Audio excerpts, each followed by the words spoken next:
Adam, where are you?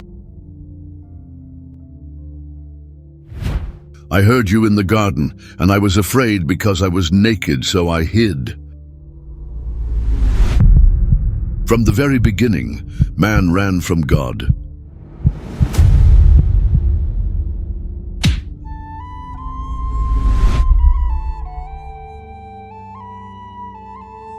And every choice had consequences.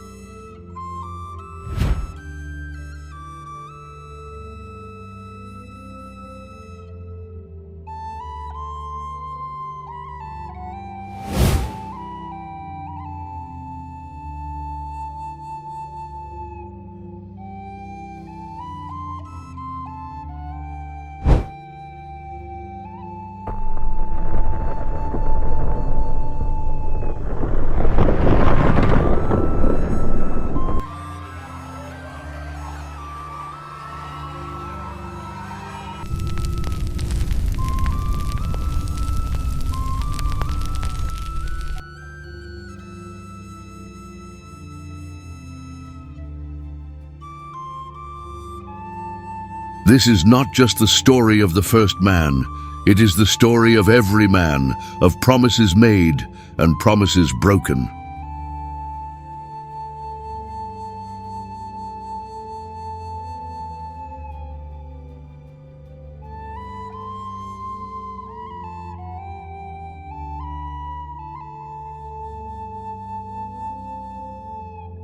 When men sinned, God called them back. When nations rebelled, he still kept his covenant, and when hope was lost, he raised a light.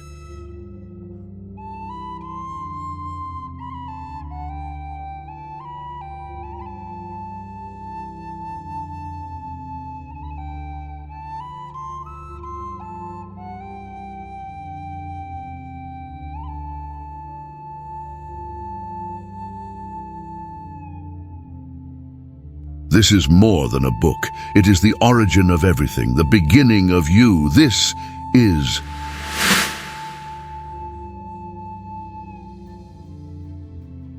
Adam, where are you? In the beginning, God made the heavens and the earth. The earth was empty and without shape. Darkness covered the waters, and the Spirit of God was moving over the water. God said, "Let there be light," and there was light. God saw the light was good, and he separated the light from the darkness. God called the light day, and the darkness he called night. Evening came, then morning, the first day. God said, "Let there be a space to separate the waters, some above and some below." God made the space and separated the waters under it from the waters above it. And it was so. God called the space sky. Evening came, then morning, the second day. God said, "Let the waters under the sky come together in one place, and let dry land appear." And it was so. God called the dry land earth, and the waters gathered he called seas. And God saw that it was good. God said, "Let the earth produce grass, plants that make seeds, and trees that make fruit with seeds in it." And it was so. The earth gave plants, seeds, and fruit trees, each with its own kind. And God saw that it was good. Evening came, then morning, the third day. God said, "Let there be lights in the sky to separate day from night. They will show seasons, days, and years. Let them give light on the earth." And it was so. God made two great lights, the greater one to rule the day and the smaller one to rule the night. He also made the stars. God put them in the sky to shine on the earth, to rule day and night, and to separate light from darkness. And God saw it was good. Evening came, then morning, the fourth day. God said, "Let the waters be filled with living creatures, and let birds fly above the earth across the sky." So God made the great sea animals and every living thing that moves in the water, and every kind of bird. And God saw it was good. God blessed them and said, "Be fruitful and grow in number, fill the waters, and let the birds grow in the earth." Evening came, then morning, the 5th day. God said, "Let the earth produce living creatures, livestock, animals that crawl, and wild animals, each according to its kind." And it was so. God made the wild animals, livestock, and all crawling creatures, each with its kind. And God saw it was good.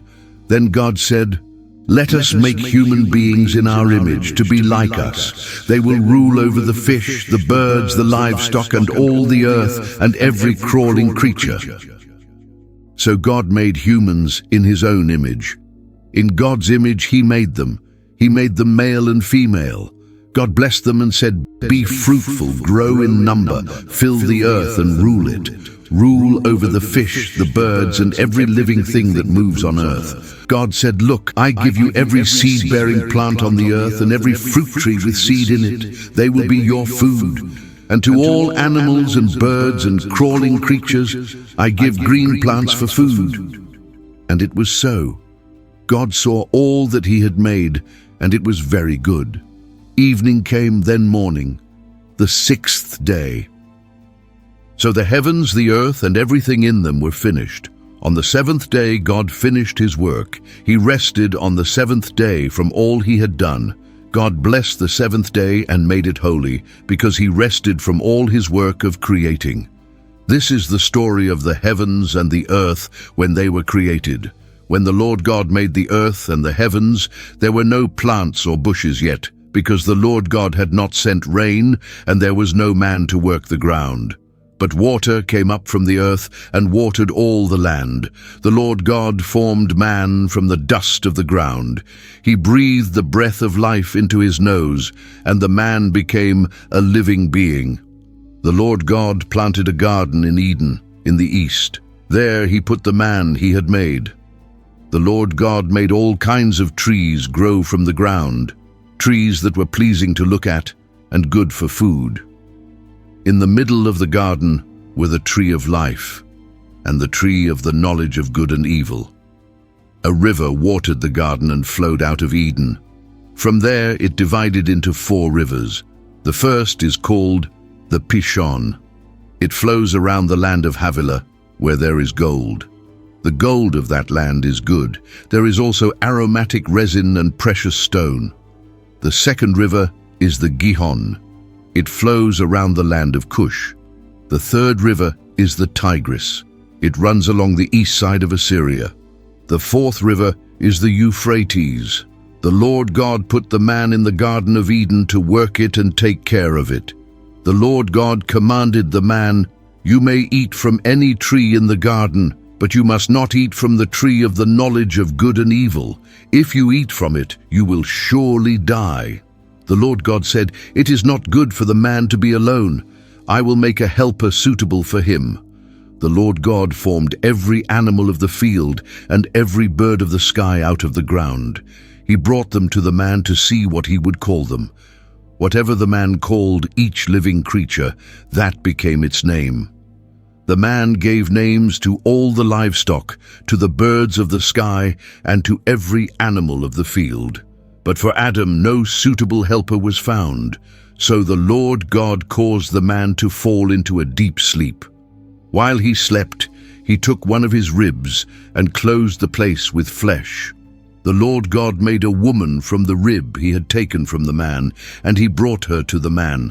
The man said, "This one is bone of my bones and flesh of my flesh. She shall be called woman, for she was taken out of man. That is why a man leaves his father and mother and is joined to his wife, and they become one flesh. The man and his wife were both naked, and they were not ashamed." The snake was more clever than any of the wild animals the Lord God had made. He said to the woman, "Did God really say you must not eat from any tree in the garden?" The woman said to the snake, "We may eat fruit from the trees in the garden, but God said, 'You must not eat fruit from the tree in the middle of the garden. You must not even touch it, or you will die.'" The snake said to the woman, "You will not die. God knows that when you eat it, your eyes will be opened, and you will be like God, knowing good and evil." The woman saw that the tree's fruit was good for food, pleasing to the eye, and able to make one wise. She took some and ate it.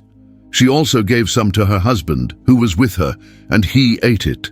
Then the eyes of both of them were opened, and they realized they were naked. So they sewed fig leaves together and made coverings for themselves. They heard the sound of the Lord God walking in the garden in the cool of the day. The man and his wife hid themselves from the Lord God among the trees of the garden. The Lord God called to the man, "Where are you?" The man answered, "I heard you in the garden, and I was afraid because I was naked, so I hid." God said, "Who told you that you were naked? Have you eaten from the tree I commanded you not to eat from?" The man said, "The woman you put here with me, she gave me fruit from the tree, and I ate it." Then the Lord God said to the woman, "What have you done?" The woman said, "The snake tricked me, and I ate." So the Lord God said to the snake, "Because you have done this, you are cursed more than all livestock and all wild animals. You will crawl on your belly, and you will eat dust all the days of your life. I will make enemies of you and the woman, and of your offspring and hers. He will crush your head, and you will strike his heel." To the woman he said, "I will greatly increase your pain in childbirth. You will give birth to children in pain. Your desire will be for your husband, and he will rule over you." To Adam he said, "Because you listened to your wife and ate from the tree about which I commanded you, you must not eat from it. Cursed is the ground because of you. Through painful work you will eat food from it all the days of your life.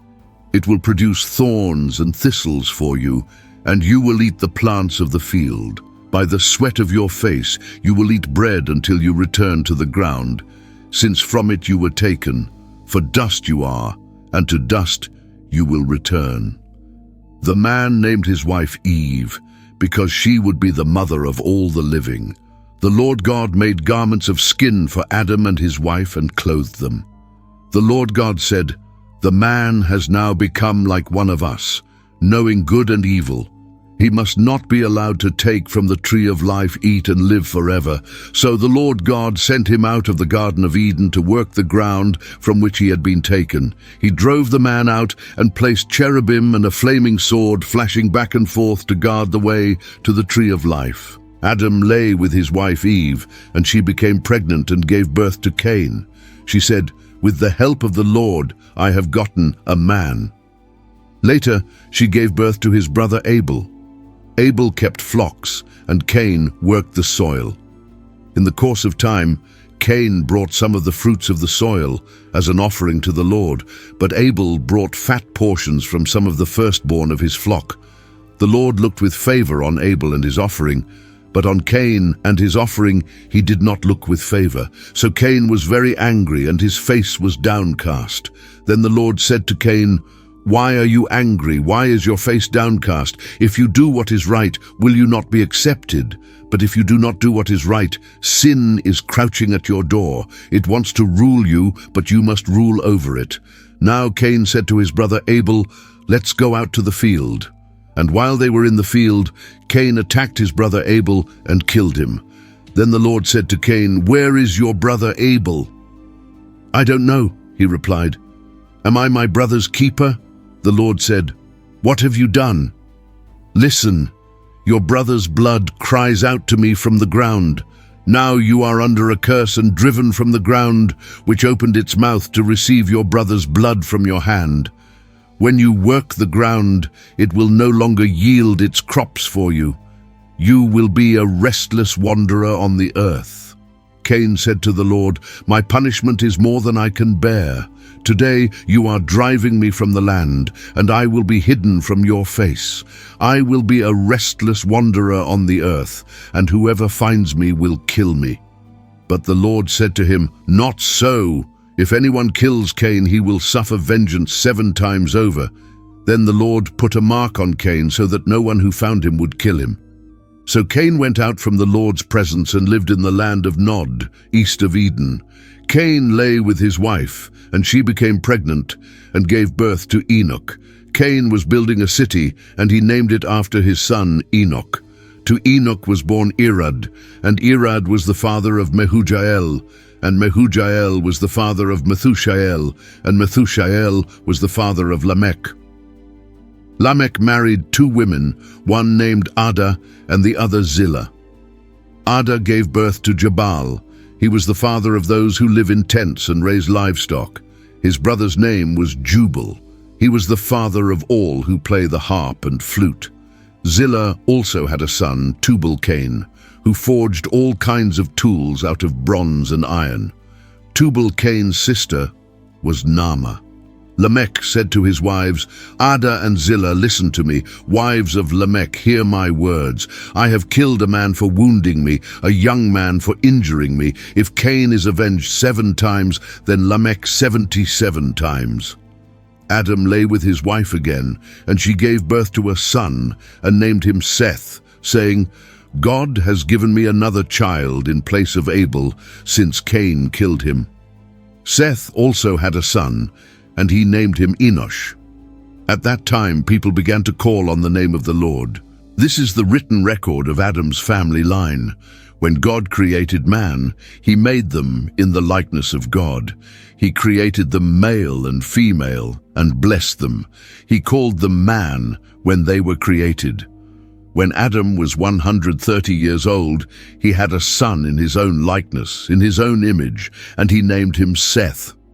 After Seth was born, Adam lived 800 years and had other sons and daughters. Altogether, Adam lived 930 years, and then he died. When Seth was 105 years old, he had a son named Enosh. After he became the father of Enosh, Seth lived 807 years and had other sons and daughters. Altogether, Seth lived 912 years, and then he died. When Enosh was 90 years old, he had a son named Kenan. After he became the father of Kenan, Enosh lived 815 years and had other sons and daughters. Altogether, Enosh lived 905 years, and then he died. When Kenan was 70 years old, he had a son named Mahalalel. After he became the father of Mahalalel, Kenan lived 840 years and had other sons and daughters. Altogether, Kenan lived 910 years, and then he died. When Mahalalel was 65 years old, he had a son named Jared. After he became the father of Jared, Mahalalel lived 830 years and had other sons and daughters. Altogether, Mahalalel lived 895 years, and then he died. When Jared was 162 years old, he had a son named Enoch. After he became the father of Enoch, Jared lived 800 years and had other sons and daughters. Altogether, Jared lived 962 years, and then he died. When Enoch was 65 years old, he had a son named Methuselah. After he became the father of Methuselah, Enoch walked faithfully with God 300 years and had other sons and daughters. Altogether, Enoch lived 365 years. Enoch walked faithfully with God, then he was no more, because God took him away. When Methuselah was 187 years old, he had a son named Lamech. After he became the father of Lamech, Methuselah lived 782 years and had other sons and daughters. Altogether, Methuselah lived 969 years, and then he died. When Lamech was 182 years old, he had a son. He named him Noah and said, "This one will comfort us in the labor and painful work of our hands caused by the ground the Lord has cursed." After Noah was born, Lamech lived 595 years and had other sons and daughters. Altogether, Lamech lived 777 years, and then he died.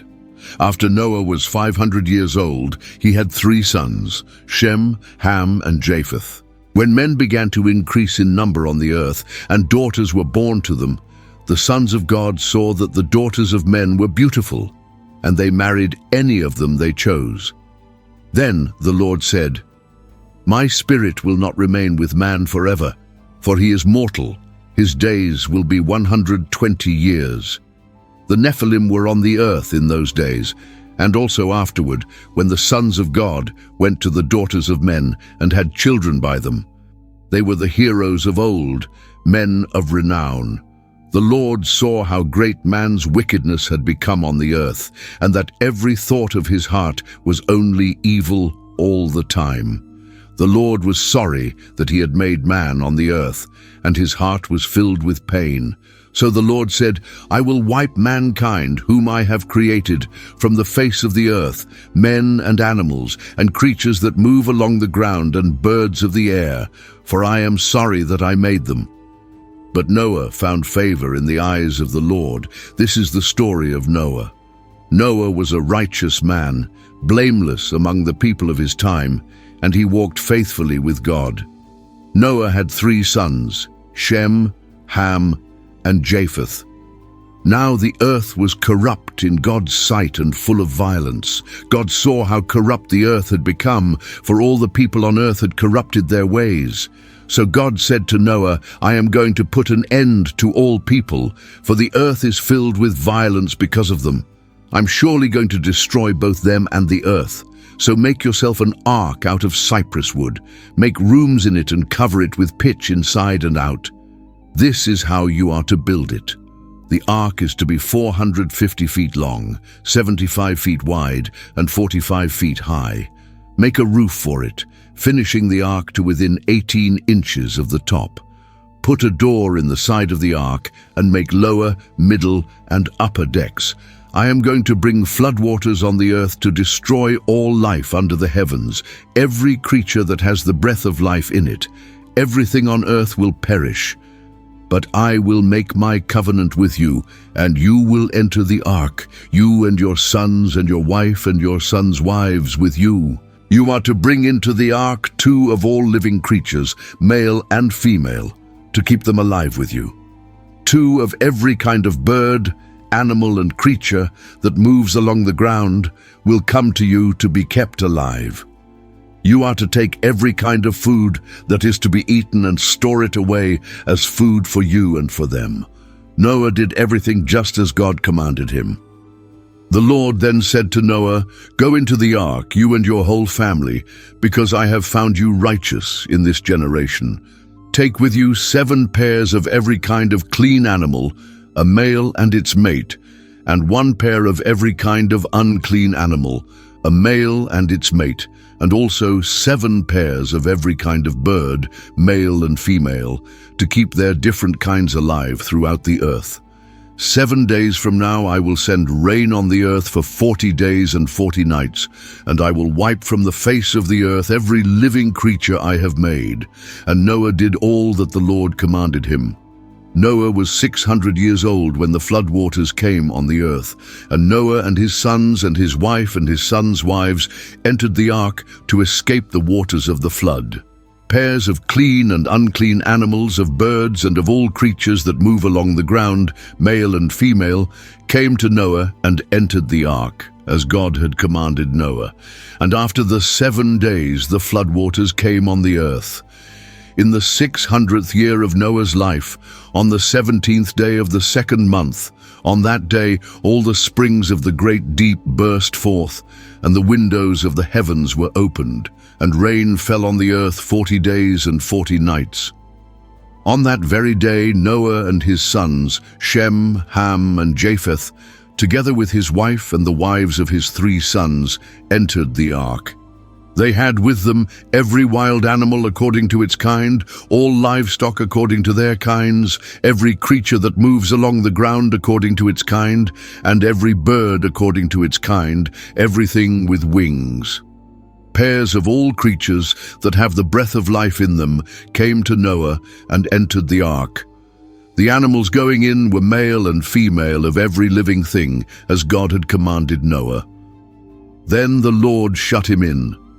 For 40 days the flood kept coming on the earth, and as the waters increased, they lifted the ark high above the earth. The waters rose and increased greatly on the earth, and the ark floated on the surface of the water. They rose greatly on the earth, and all the high mountains under the entire heavens were covered. The waters rose more than 20 feet above the mountains. Every living thing that moved on the earth perished: birds, livestock, wild animals, all the creatures that swarm over the earth, and all mankind. Everything on dry land that had the breath of life in its nostrils died. Every living thing on the face of the earth was wiped out: men and animals, and the creatures that move along the ground, and the birds of the air were wiped from the earth. Only Noah was left, and those with him in the ark. The waters flooded the earth for 150 days. But God remembered Noah and all the wild animals and the livestock that were with him in the ark, and he sent a wind over the earth, and the waters went down. Now the springs of the deep and the windows of the heavens were closed, and the rain had stopped falling from the sky. The water receded steadily from the earth. At the end of the 150 days, the water had gone down, and on the 17th day of the 7th month, the ark came to rest on the mountains of Ararat. The waters continued to recede until the 10th month, and on the first day of the 10th month, the tops of the mountains became visible. After 40 days, Noah opened the window he had made in the ark and sent out a raven, and it kept flying back and forth until the water had dried up from the earth. Then he sent out a dove to see if the water had receded from the surface of the ground. But the dove found no place to rest its feet, because there was still water over all the surface of the earth. So it returned to Noah in the ark. He reached out his hand, took the dove, and brought it back to himself in the ark. He waited 7 more days, and again sent out the dove from the ark. When the dove returned to him in the evening, there in its beak was a freshly plucked olive leaf. Then Noah knew that the water had gone down from the earth. He waited 7 more days and sent the dove out again, but this time it did not return to him. By the first day of the first month of Noah's 601st year, the water had dried up from the earth. Noah then removed the covering from the ark and saw that the surface of the ground was dry. By the 27th day of the 2nd month, the earth was completely dry. Then God said to Noah, "Come out of the ark, you and your wife and your sons and their wives. Bring out every kind of living creature that is with you, the birds, the animals, and all the creatures that move along the ground, so they can multiply on the earth and be fruitful and increase in number." So Noah came out, together with his sons and his wife and his sons' wives. All the animals and all the creatures that move along the ground and all the birds, everything that moves on the earth, came out of the ark, one kind after another. Then Noah built an altar to the Lord, and taking some of all the clean animals and clean birds, he offered burnt offerings on it. The Lord smelled the pleasing aroma and said in his heart, "Never again will I curse the ground because of man, even though every thought of his heart is evil from childhood. And never again will I destroy all living creatures as I have done. As long as the earth lasts, seed time and harvest, cold and heat, summer and winter, day and night will never stop." Then God blessed Noah and his sons and said to them, "Be fruitful and increase in number and fill the earth. The fear and dread of you will fall upon all the beasts of the earth and all the birds of the air, upon every creature that moves along the ground, and upon all the fish of the sea. They are given into your hands. Everything that lives and moves will be food for you. Just as I gave you the green plants, I now give you everything. But you must not eat meat that has lifeblood still in it. And for your lifeblood I will surely demand an accounting. I will demand an accounting from every animal, and from each man too I will demand an accounting for the life of his fellow man. Whoever sheds the blood of man, by man shall his blood be shed. For in the image of God has God made man. As for you, be fruitful and increase in number, multiply on the earth and increase upon it." Then God said to Noah and to his sons with him, I now establish my covenant with you and with your descendants after you, and with every living creature that was with you, the birds, the livestock, and all the wild animals, all those that came out of the ark with you, every living creature on earth. I establish my covenant with you. Never again will all life be cut off by the waters of a flood. Never again will there be a flood to destroy the earth. And God said, "This is the sign of the covenant I am making between me and you and every living creature with you, a covenant for all generations to come. I have set my rainbow in the clouds, and it will be the sign of the covenant between me and the earth. Whenever I bring clouds over the earth and the rainbow appears in the clouds, I will remember my covenant between me and you and all living creatures of every kind. Never again will the waters become a flood to destroy all life. Whenever the rainbow appears in the clouds, I will see it and remember the everlasting covenant between God and all living creatures of every kind on the earth." So God said to Noah, "This is the sign of the covenant I have established between me and all life on the earth. The sons of Noah who came out of the ark were Shem, Ham, and Japheth. Ham was the father of Canaan. These were the 3 sons of Noah, and from them came the people who were scattered over the whole earth. Noah, a man of the soil, began to plant a vineyard. When he drank some of its wine, he became drunk and lay uncovered inside his tent. Ham, the father of Canaan, saw his father's nakedness and told his 2 brothers outside. But Shem and Japheth took a garment and laid it across their shoulders. Then they walked in backward and covered their father's nakedness. Their faces were turned away so that they would not see their father naked. When Noah woke from his wine and found out what his youngest son had done to him, he said, "Cursed be Canaan. The lowest of slaves will he be to his brothers." He also said, "Blessed be the Lord, the God of Shem.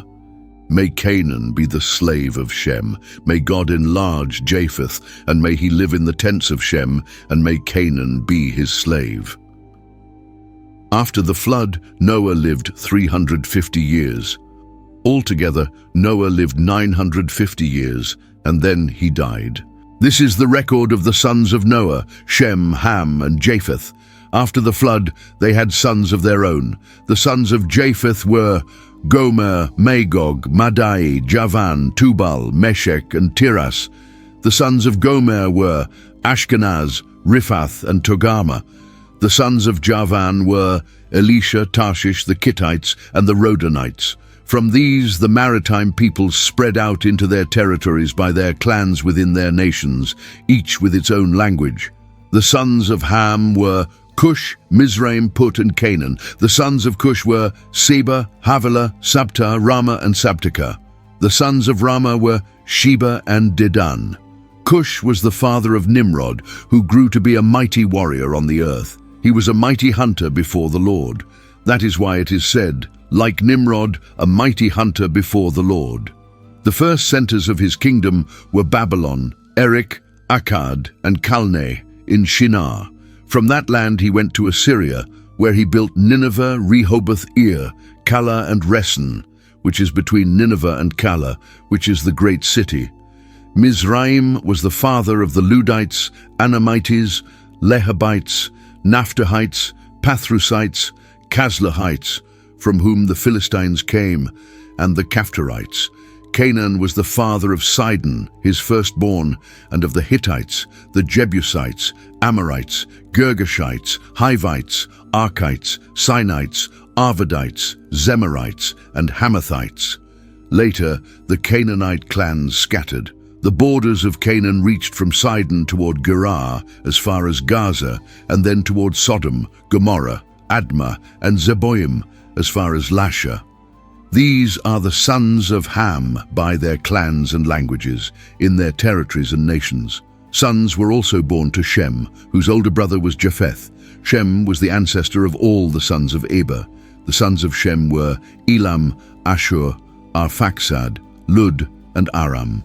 The sons of Aram were Uz, Hul, Gether, and Meshech. Arphaxad was the father of Shelah, and Shelah was the father of Eber. 2 sons were born to Eber. One was named Peleg, because in his time the earth was divided. His brother was named Joktan. Joktan was the father of Almodad, Sheleph, Hazarmaveth, Jerah, Hadoram, Uzal, Diklah, Obal, Abimael, Sheba, Ophir, Havilah, and Jobab. All these were sons of Joktan.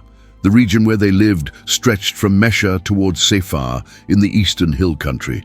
These are the sons of Shem by their clans and languages, in their territories and nations. These are the clans of Noah's sons according to their lines of descent within their nations. From these, the nations spread out over the earth after the flood. At that time, the whole world had one language and used the same words. As people moved eastward, they found a plain in Shinar and settled there. They said to each other, "Come, let's make bricks and bake them hard." They used brick instead of stone and tar instead of mortar. Then they said, "Come, let's build ourselves a city with a tower that reaches to the heavens, so that we may make a name for ourselves and not be scattered over the face of the whole earth." But the Lord came down to see the city and the tower that the men were building. The Lord said, "If as one people speaking the same language they have begun to do this, then nothing they plan to do will be impossible for them. Come, let us go down and confuse their language so they will not understand each other." So the Lord scattered them from there over all the earth, and they stopped building the city.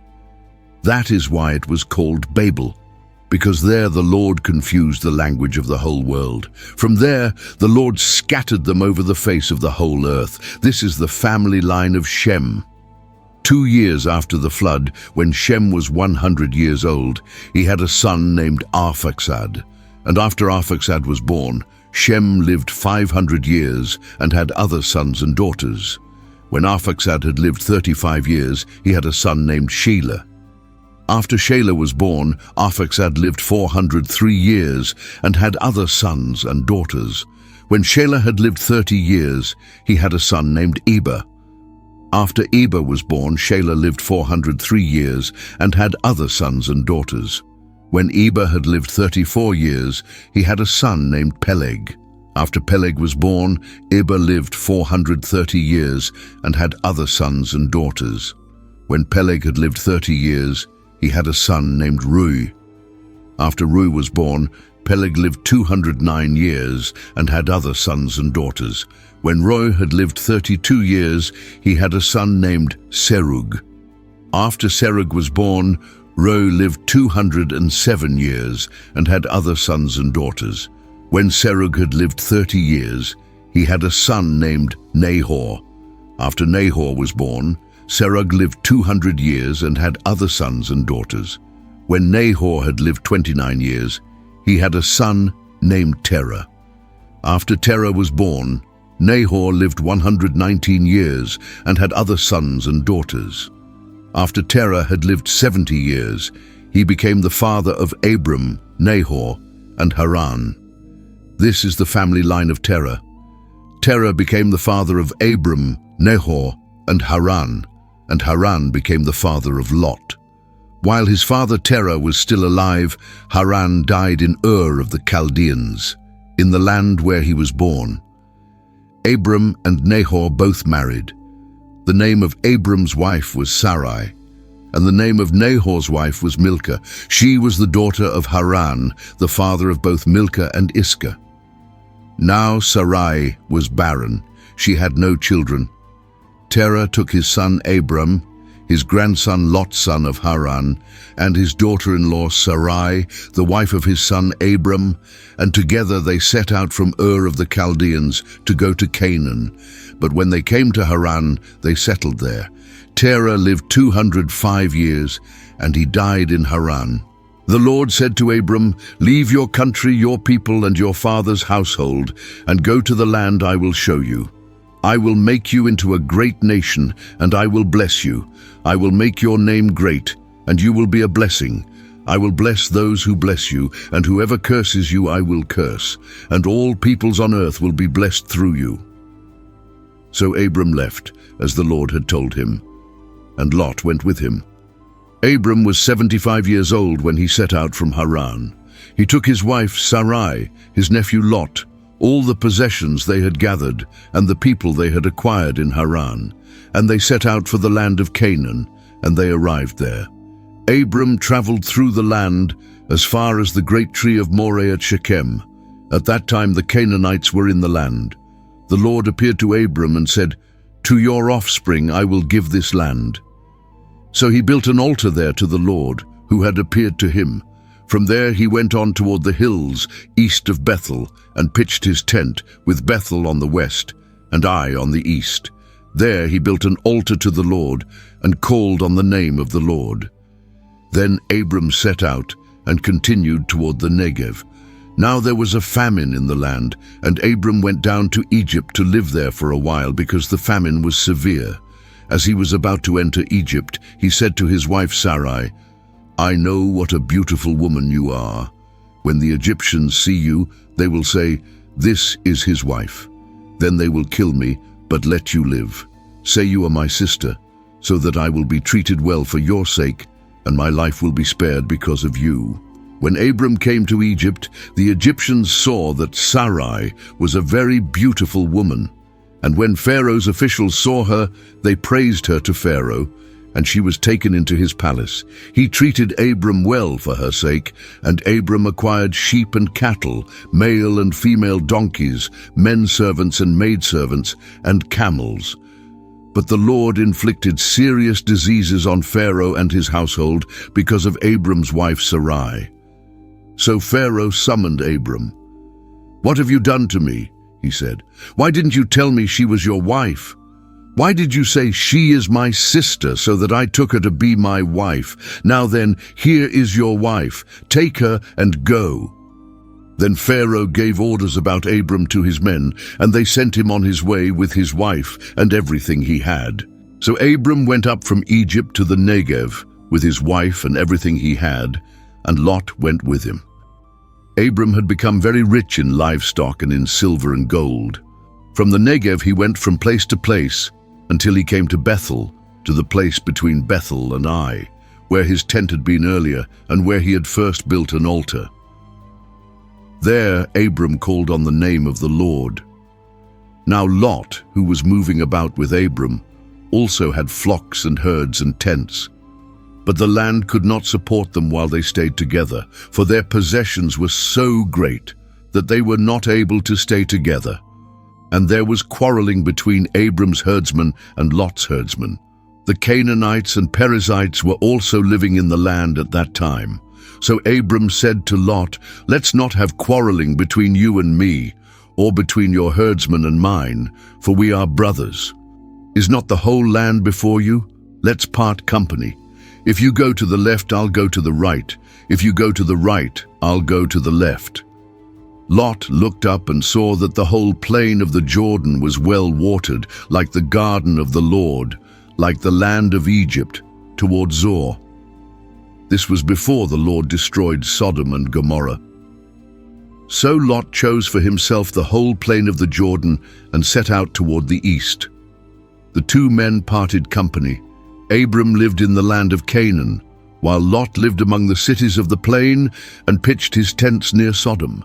Now the men of Sodom were wicked and were sinning greatly against the Lord. The Lord said to Abram, after Lot had parted from him, "Lift up your eyes from where you are and look north and south, east and west. All the land that you see I will give to you and your offspring forever. I will make your offspring like the dust of the earth, so that if anyone could count the dust, then your offspring could be counted. Go, walk through the length and breadth of the land, for I am giving it to you." So Abram moved his tents and went to live near the great trees of Mamre at Hebron, where he built an altar to the Lord. At that time, Amraphel king of Shinar, Ariosh king of Elasar, Kedorlaomer king of Elam, and Tidal king of Goyim went to war against Bera, king of Sodom, Birsha king of Gomorrah, Shinab king of Admah, Shemeber king of Zeboim, and the king of Bela, that is, Zoar. All these kings joined forces in the valley of Siddim, the Salt Sea. For 12 years they had been subject to Kedorlaomer, but in the 13th year they rebelled. In the 14th year, Kedorlaomer and the kings allied with him went out and defeated the Rephaites in Ashtaroth Karnaim, the Zuzites in Ham, the Emites in Shaveh-Kiriataim, and the Horites in the hill country of Seir, as far as El Paran near the desert. Then they turned back and went to En-Mishpat, that is Kadesh, and they conquered the whole territory of the Amalekites, as well as the Amorites who were living in Hazazon Tamar. Then the king of Sodom, the king of Gomorrah, the king of Admah, the king of Zeboim, and the king of Bela, Zoar, marched out and drew up their battle lines in the valley of Siddim against Kedorlaomer king of Elam, Tidal king of Goyim, Amraphel king of Shinar, and Arioch king of Elasar, 4 kings against 5. Now the valley of Siddim was full of tar pits, and when the kings of Sodom and Gomorrah fled, some of the men fell into them, and the rest fled to the hills. The 4 kings seized all the goods of Sodom and Gomorrah and all their food, and then they went away. They also carried off Abram's nephew Lot and his possessions, since he was living in Sodom. A man who had escaped came and reported this to Abram the Hebrew. Abram was living near the great trees of Mamre the Amorite, a brother of Eshcol and Aner, all of whom were allied with Abram. When Abram heard that his relative had been taken captive, he called out the 318 trained men born in his household and went in pursuit as far as Dan. During the night, Abram divided his men to attack them, and he routed them, pursuing them as far as Hobah, north of Damascus. He recovered all the goods and brought back his relative Lot and his possessions, together with the women and the other people. After Abram returned from defeating Kedorlaomer and the kings allied with him, the king of Sodom came out to meet him in the valley of Shaveh, that is, the king's valley. Then Melchizedek, king of Salem, brought out bread and wine. He was priest of God Most High, and he blessed Abram, saying, "Blessed be Abram by God Most High, creator of heaven and earth. And blessed be God Most High, who delivered your enemies into your hand." Then Abram gave him 1/10 of everything. The king of Sodom said to Abram, "Give me the people, and keep the goods for yourself." But Abram said to the king of Sodom, "I have raised my hand to the Lord, God Most High, creator of heaven and earth, that I will accept nothing belonging to you, not even a thread or the strap of a sandal, so that you will never be able to say, 'I made Abram rich.' I will accept nothing but what my men have eaten, and the share that belongs to the men who went with me, to Anna, Eshcol, and Mamre. Let them have their share." After this, the word of the Lord came to Abram in a vision. "Do not be afraid, Abram. I am your shield, your very great reward." But Abram said, "Sovereign Lord, what can you give me, since I remain childless? And the one who will inherit my estate is Eliezer of Damascus." And Abram said, "You have given me no children, so a servant in my household will be my heir." Then the word of the Lord came to him, "This man will not be your heir, but a son coming from your own body will be your heir." He took him outside and said, "Look up at the heavens and count the stars, if indeed you can count them." Then he said to him, "So shall your offspring be." Abram believed the Lord, and he credited it to him as righteousness. He also said to him, "I am the Lord, who brought you out of Ur of the Chaldeans, to give you this land to take possession of it." But Abram said, "Sovereign Lord, how can I know that I will gain possession of it?" So the Lord said to him, "Bring me a heifer, a goat and a ram, each 3 years old, along with a dove and a young pigeon." Abram brought all these to him, cut them in 2, and arranged the halves opposite each other. The birds, however, he did not cut in half. Then birds of prey came down on the carcasses, but Abram drove them away. As the sun was setting, Abram fell into a deep sleep, and a thick and dreadful darkness came over him. Then the Lord said to him, "Know for certain that your descendants will be strangers in a country not their own, and they will be enslaved and mistreated 400 years. But I will punish the nation they serve as slaves, and afterward they will come out with great possessions. You, however, will go to your fathers in peace and be buried at a good old age. In the 4th generation, your descendants will come back here, for the sin of the Amorites has not yet reached its full measure. When the sun had set and darkness had fallen, a smoking fire pot with a blazing torch appeared and passed between the pieces. On that day the Lord made a covenant with Abram and said, "To your descendants I give this land, from the river of Egypt to the great river the Euphrates, the land of the Kenites, Kenizzites, Cadmonites, Hittites, Perizzites, Rephates, Amorites, Canaanites, Girgashites, and Jebusites."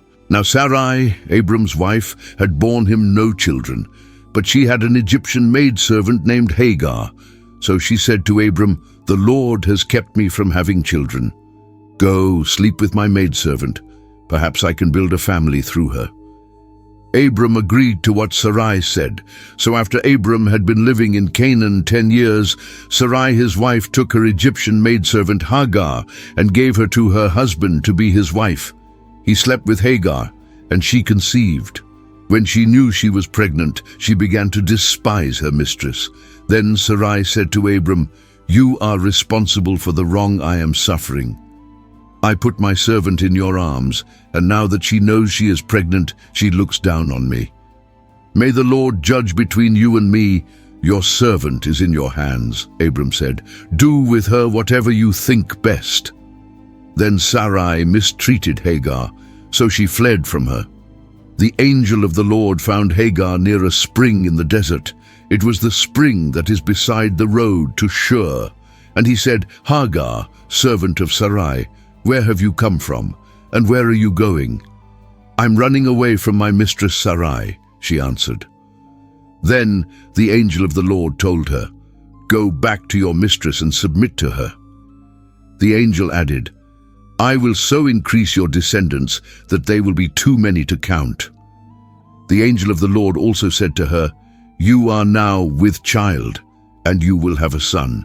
You shall name him Ishmael, for the Lord has heard of your misery. He will be a wild man. His hand will be against everyone, and everyone's hand against him, and he will live in hostility toward all his brothers." She gave this name to the Lord who spoke to her, "You are the God who sees me," for she said, "I have now seen the one who sees me." That is why the well was called Bir Lahai Roi. It is still there, between Kadesh and Bered. So Hagar bore Abram a son, and Abram gave the name Ishmael to the son she had born. Abram was 86 years old when Hagar bore him Ishmael. When Abram was 99 years old, the Lord appeared to him and said, "I am God Almighty. Walk before me and be blameless. I will confirm my covenant between me and you, and will greatly increase your numbers." Abram fell face down, and God said to him, "As for me, this is my covenant with you. You will be the father of many nations. No longer will you be called Abram. Your name will be Abraham, for I have made you a father of many nations. I will make you very fruitful. I will make nations of you, and kings will come from you.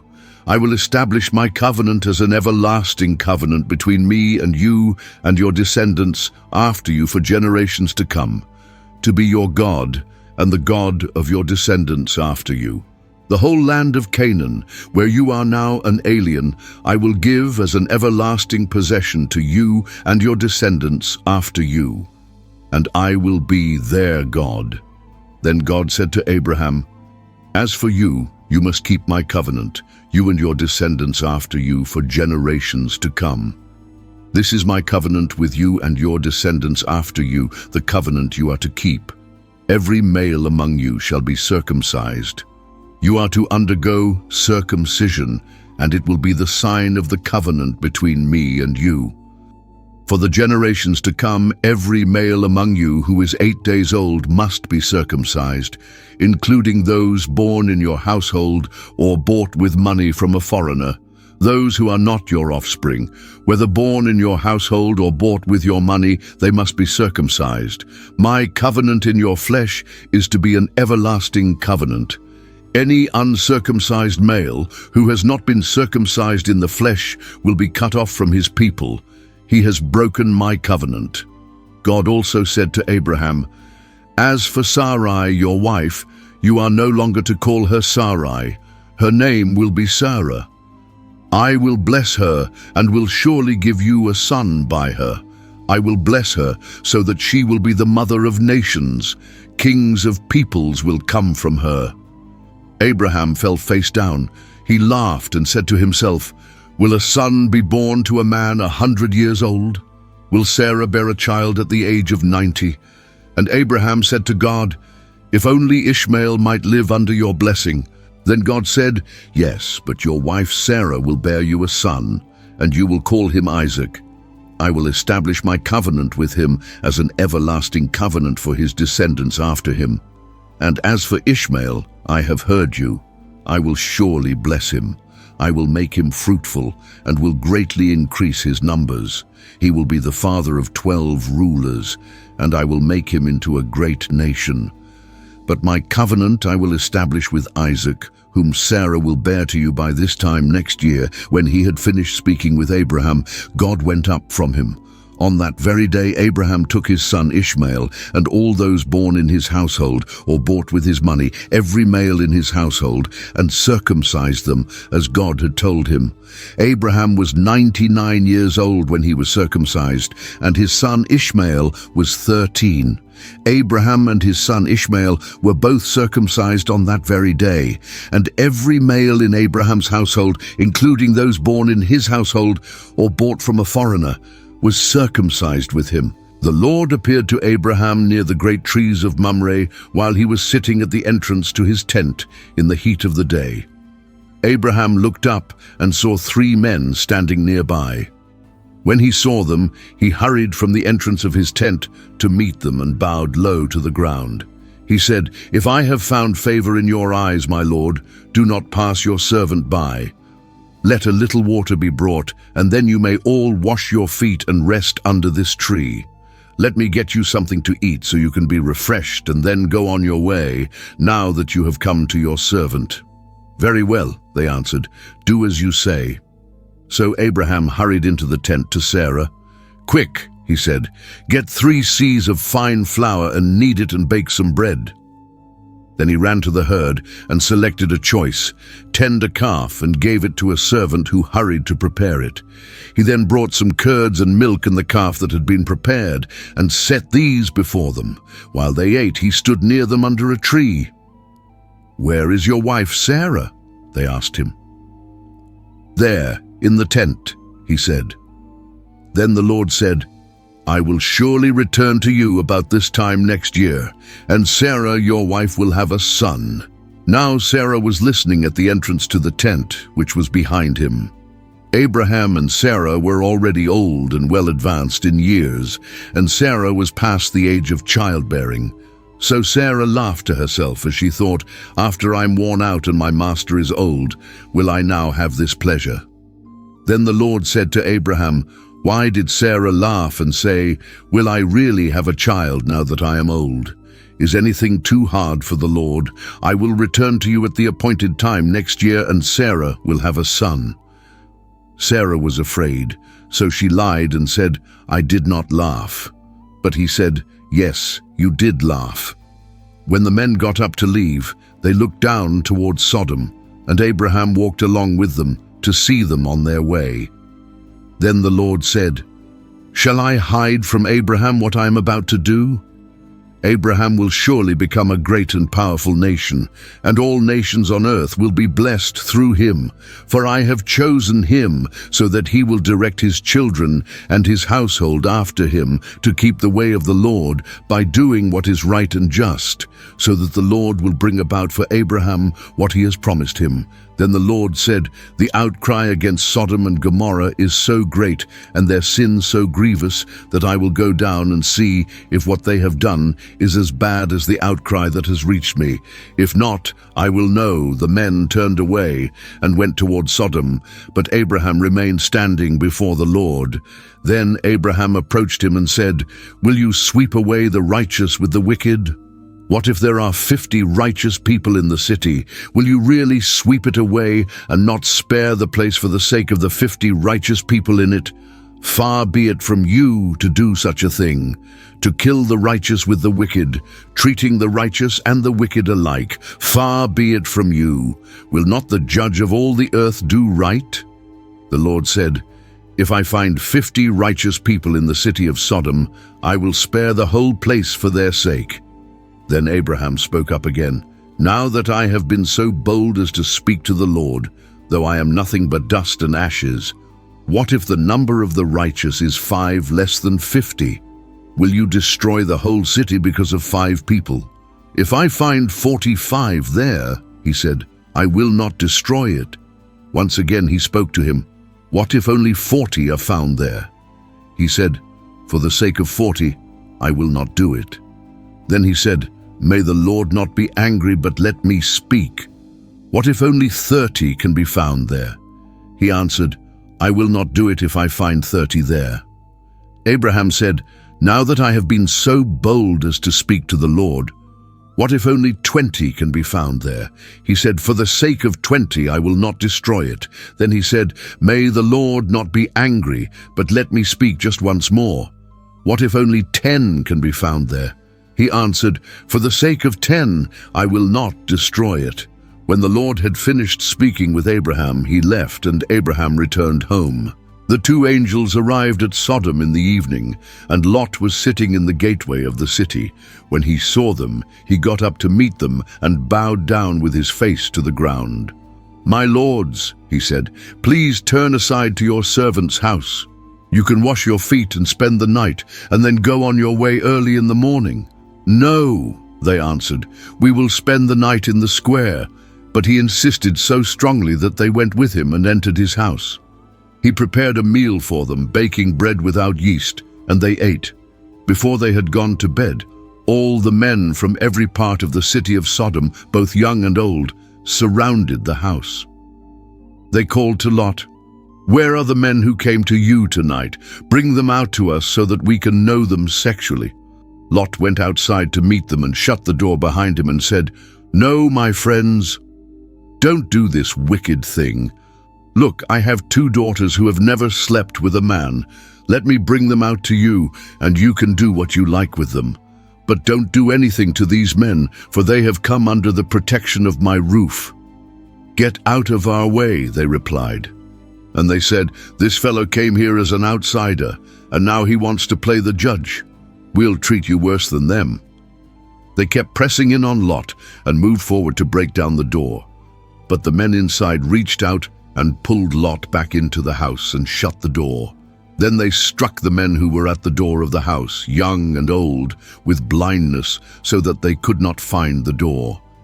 The 2 men said to Lot, do you have anyone else here, sons-in-law, sons or daughters, or anyone else in the city who belongs to you? Get them out of here, because we are going to destroy this place. The outcry to the Lord against its people is so great that he has sent us to destroy it. So Lot went out and spoke to his sons-in-law, who were pledged to marry his daughters. He said, hurry and get out of this place, because the Lord is about to destroy the city. But his sons-in-law thought he was joking. With the coming of dawn, the angels urged Lot, saying, hurry!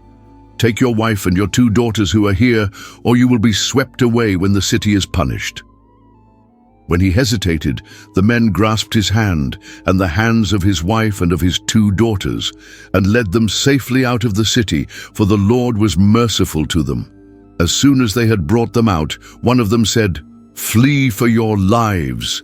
Don't look back and don't stop anywhere in the plain. Flee to the mountains or you will be swept away. But Lot said to them, no, my lords, please. Your servant has found favor in your eyes, and you have shown great kindness to me in sparing my life. But I can't flee to the mountains. This disaster will overtake me, and I'll die. Look, here is a town near enough to run to, and it is small. Let me flee to it. It is very small, isn't it? Then my life will be spared. He said to him, very well. I will grant this request too. I will not overthrow the town you speak of, but flee there quickly, because I cannot do anything until you reach it. That is why the town was called Zoar. By the time Lot reached Zoar, the sun had risen over the land. Then the Lord rained down burning sulfur on Sodom and Gomorrah from the Lord out of the heavens. Thus he overthrew those cities and the entire plain, destroying all those living in the cities, and also the vegetation in the land. But Lot's wife looked back, and she became a pillar of salt. Early the next morning, Abraham got up and returned to the place where he had stood before the Lord. He looked down toward Sodom and Gomorrah, toward all the land of the plain, and he saw dense smoke rising from the land, like smoke from a furnace.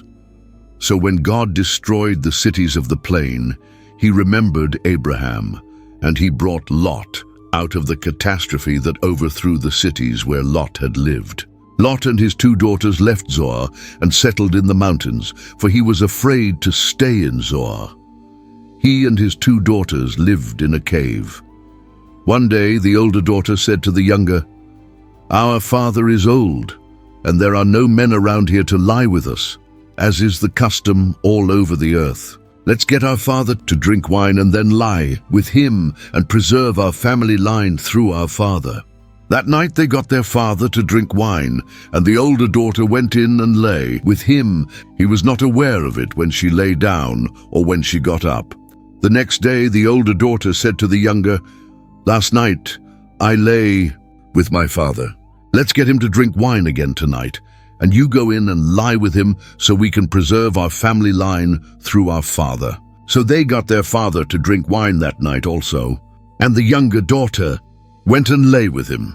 Again he was not aware of it when she lay down or when she got up. So both of Lot's daughters became pregnant by their father. The older daughter had a son, and she named him Moab. He is the father of the Moabites of today. The younger daughter also had a son, and she named him Ben-Ami. He is the father of the Ammonites of today. Now Abraham moved on from there into the region of the Negev and lived between Kadesh and Shur. For a while he stayed in Gerar, and there Abraham said of his wife Sarah, "She is my sister." Then Abimelek, king of Gerar, sent for Sarah and took her. But God came to Abimelek in a dream one night and said to him, "You are as good as dead because of the woman you have taken. She is a married woman." Now Abimelek had not gone near her, so he said, "Lord, will you destroy an innocent nation? Did he not say to me, 'She is my sister'? And didn't she also say, 'He is my brother'? I have done this with a clear conscience and clean hands." Then God said to him in the dream, "Yes, I know you did this with a clear conscience, and so I have kept you from sinning against me. That is why I did not let you touch her. Now return the man's wife, for he is a prophet, and he will pray for you, and you will live. But if you do not return her, you may be sure that you and all yours will die." Early the next morning, Abimelek summoned all his officials, and when he told them all that had happened, they were very much afraid. Then Abimelek called Abraham in and said, "What have you done to us? How have I wronged you that you have brought such great guilt upon me and my kingdom? You have done things to me that should not be done." And Abimelek asked Abraham, "What was your reason for doing this?" Abraham replied, "I said to myself, there is surely no fear of God in this place, and they will kill me because of my wife. Besides, she really is my sister, the daughter of my father, though not of my mother, and she became my wife. And when God had me wander from my father's household, I said to her, 'This is how you can show your love to me. Everywhere we go, say of me, he is my brother.' Then Abimelek brought sheep and cattle and male and female slaves and gave them to Abraham, and he returned Sarah his wife to him. And Abimelek said, 'My land is before you, live wherever you like.' To Sarah he said, 'I am giving your brother 1,000 shekels of silver. This is to cover the offense against you before all who are with you. You are completely vindicated.' Then Abraham prayed to God, and God healed Abimelek, his wife, and his female slaves, so they could have children again. For the Lord had kept all the women in Abimelek's household from conceiving because of Abraham's wife Sarah. Now the Lord was gracious to Sarah as he had said, and the Lord did for Sarah what he had promised. Sarah became pregnant and bore a son to Abraham in his old age, at the very time God had promised him. Abraham gave the name Isaac to the son Sarah bore him. When his son Isaac was 8 days old, Abraham circumcised him as God commanded him. Abraham was 100 years old when his son Isaac was born to him. Sarah said, "God has brought me laughter, and everyone who hears about this will laugh with me." And she added, "Who would have said to Abraham that Sarah would nurse children? Yet I have borne him a son in his old age. The child grew and was weaned. And on the day Isaac was weaned, Abraham held a great feast. But Sarah saw that the son whom Hagar the Egyptian had borne to Abraham was mocking. And she said to Abraham, "Get rid of that slave woman and her son, for that slave woman's son will never share in the inheritance with my son Isaac." The matter distressed Abraham greatly because it concerned his son. But God said to him, "Do not be so distressed about the boy and your slave woman. Listen to whatever Sarah tells you, because it is through Isaac that your offspring will be reckoned.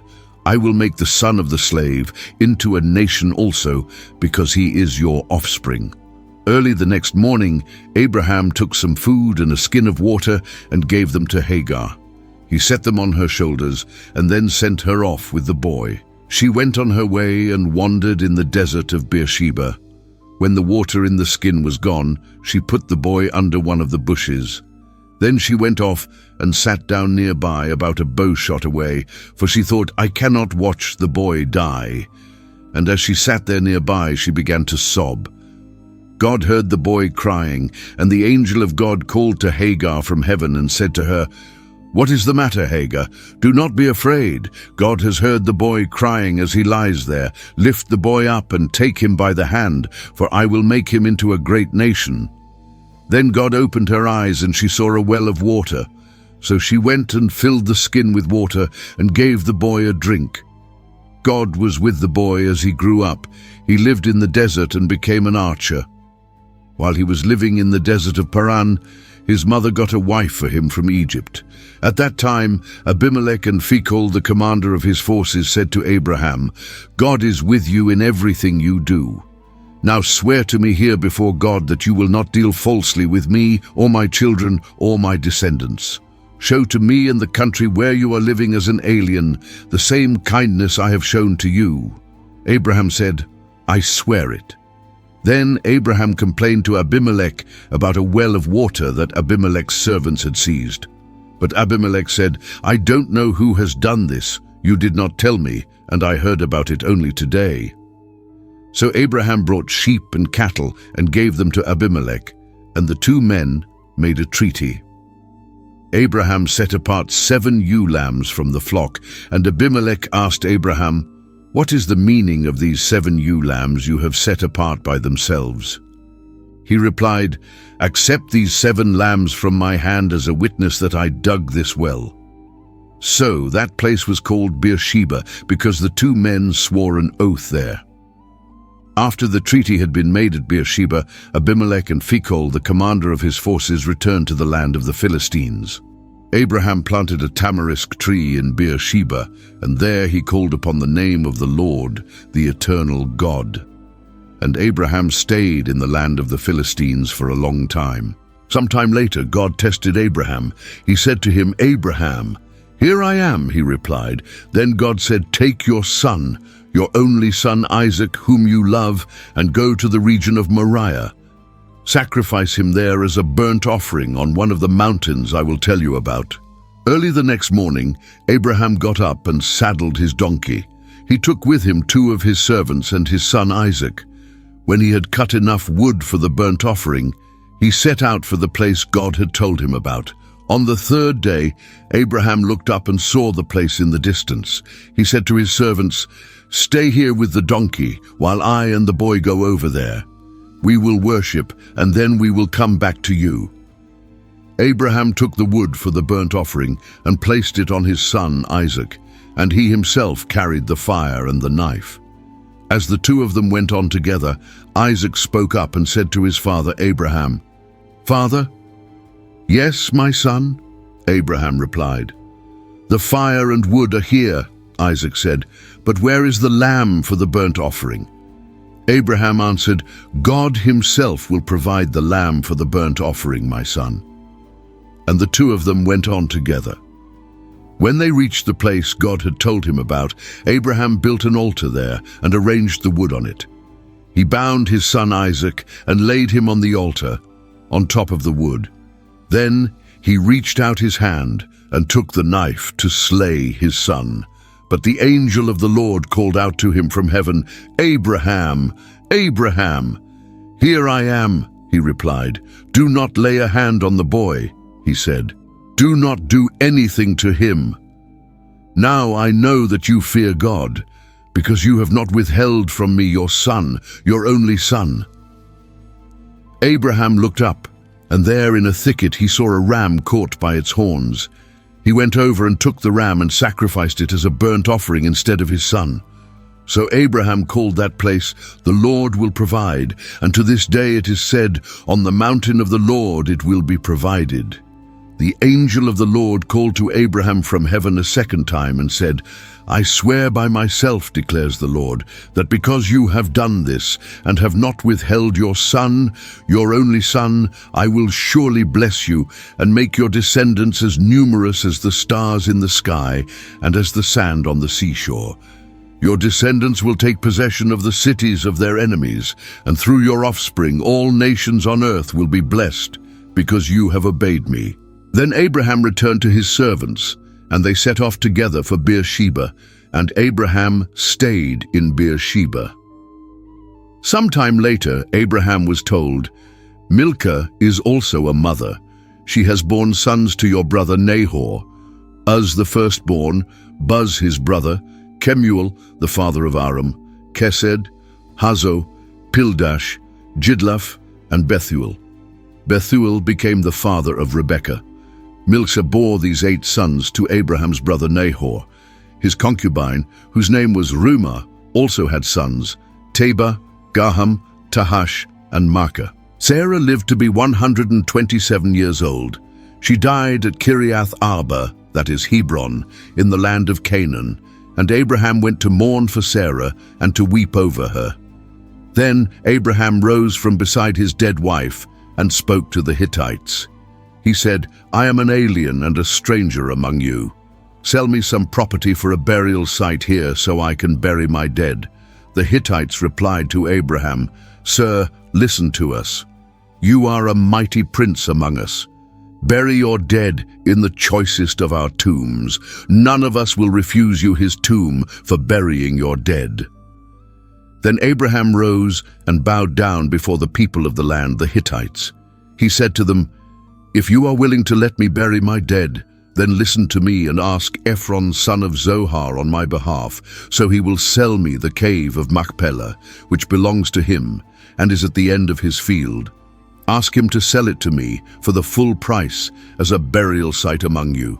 Ephron the Hittite was sitting among his people, and he replied to Abraham in the hearing of all the Hittites who had come to the gate of his city. "No, my lord," he said, "listen to me. I give you the field, and I give you the cave that is in it. I give it to you in the presence of my people. Bury your dead again." Abraham bowed down before the people of the land, and he said to Ephron in their hearing, "Listen to me if you will. I will pay the price of the field. Accept it from me so I can bury my dead there." Ephron answered Abraham, "Listen to me, my lord. The land is worth 400 shekels of silver, but what is that between you and me?" "Bury your dead," Abraham agreed to Ephron's terms, and weighed out for him the price he had named in the hearing of the Hittites. 400 shekels of silver, according to the weight current among the merchants. So Ephron's field in Machpelah, near Mamre, both the field and the cave in it, and all the trees within the borders of the field, was deeded to Abraham as his property in the presence of all the Hittites who had come to the gate of the city. Afterward, Abraham buried his wife Sarah in the cave in the field of Machpelah near Mamre, which is at Hebron, in the land of Canaan.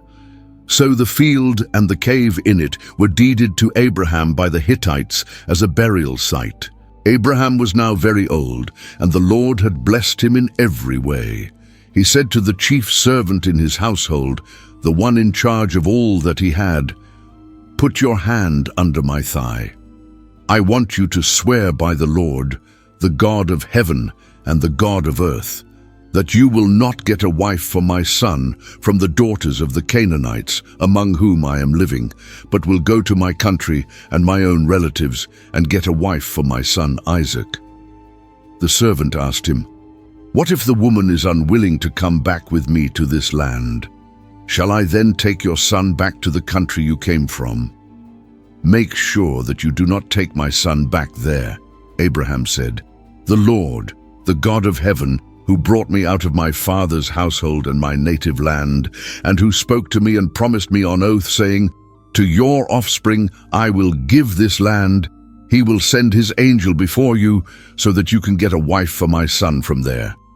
If the woman is unwilling to come back with you, then you will be released from this oath of mine. Only do not take my son back there."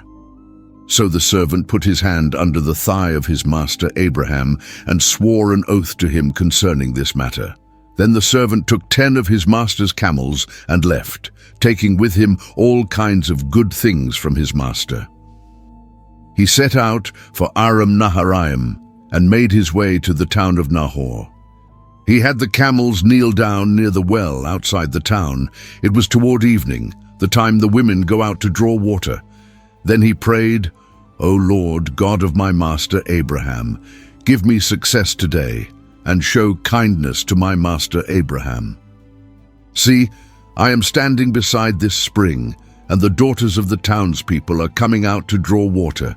May it be that when I say to a girl, 'Please let down your jar that I may have a drink,' and she says, 'Drink, and I'll water your camels too,' let her be the one you have chosen for your servant Isaac. By this I will know that you have shown kindness to my master." Before he had finished praying, Rebekah came out with her jar on her shoulder. She was the daughter of Bethuel, son of Milcah, who was the wife of Abraham's brother Nahor. The girl was very beautiful, a virgin. No man had ever lain with her. She went down to the spring, filled her jar, and came up again. The servant hurried to meet her and said, "Please give me a little water from your jar."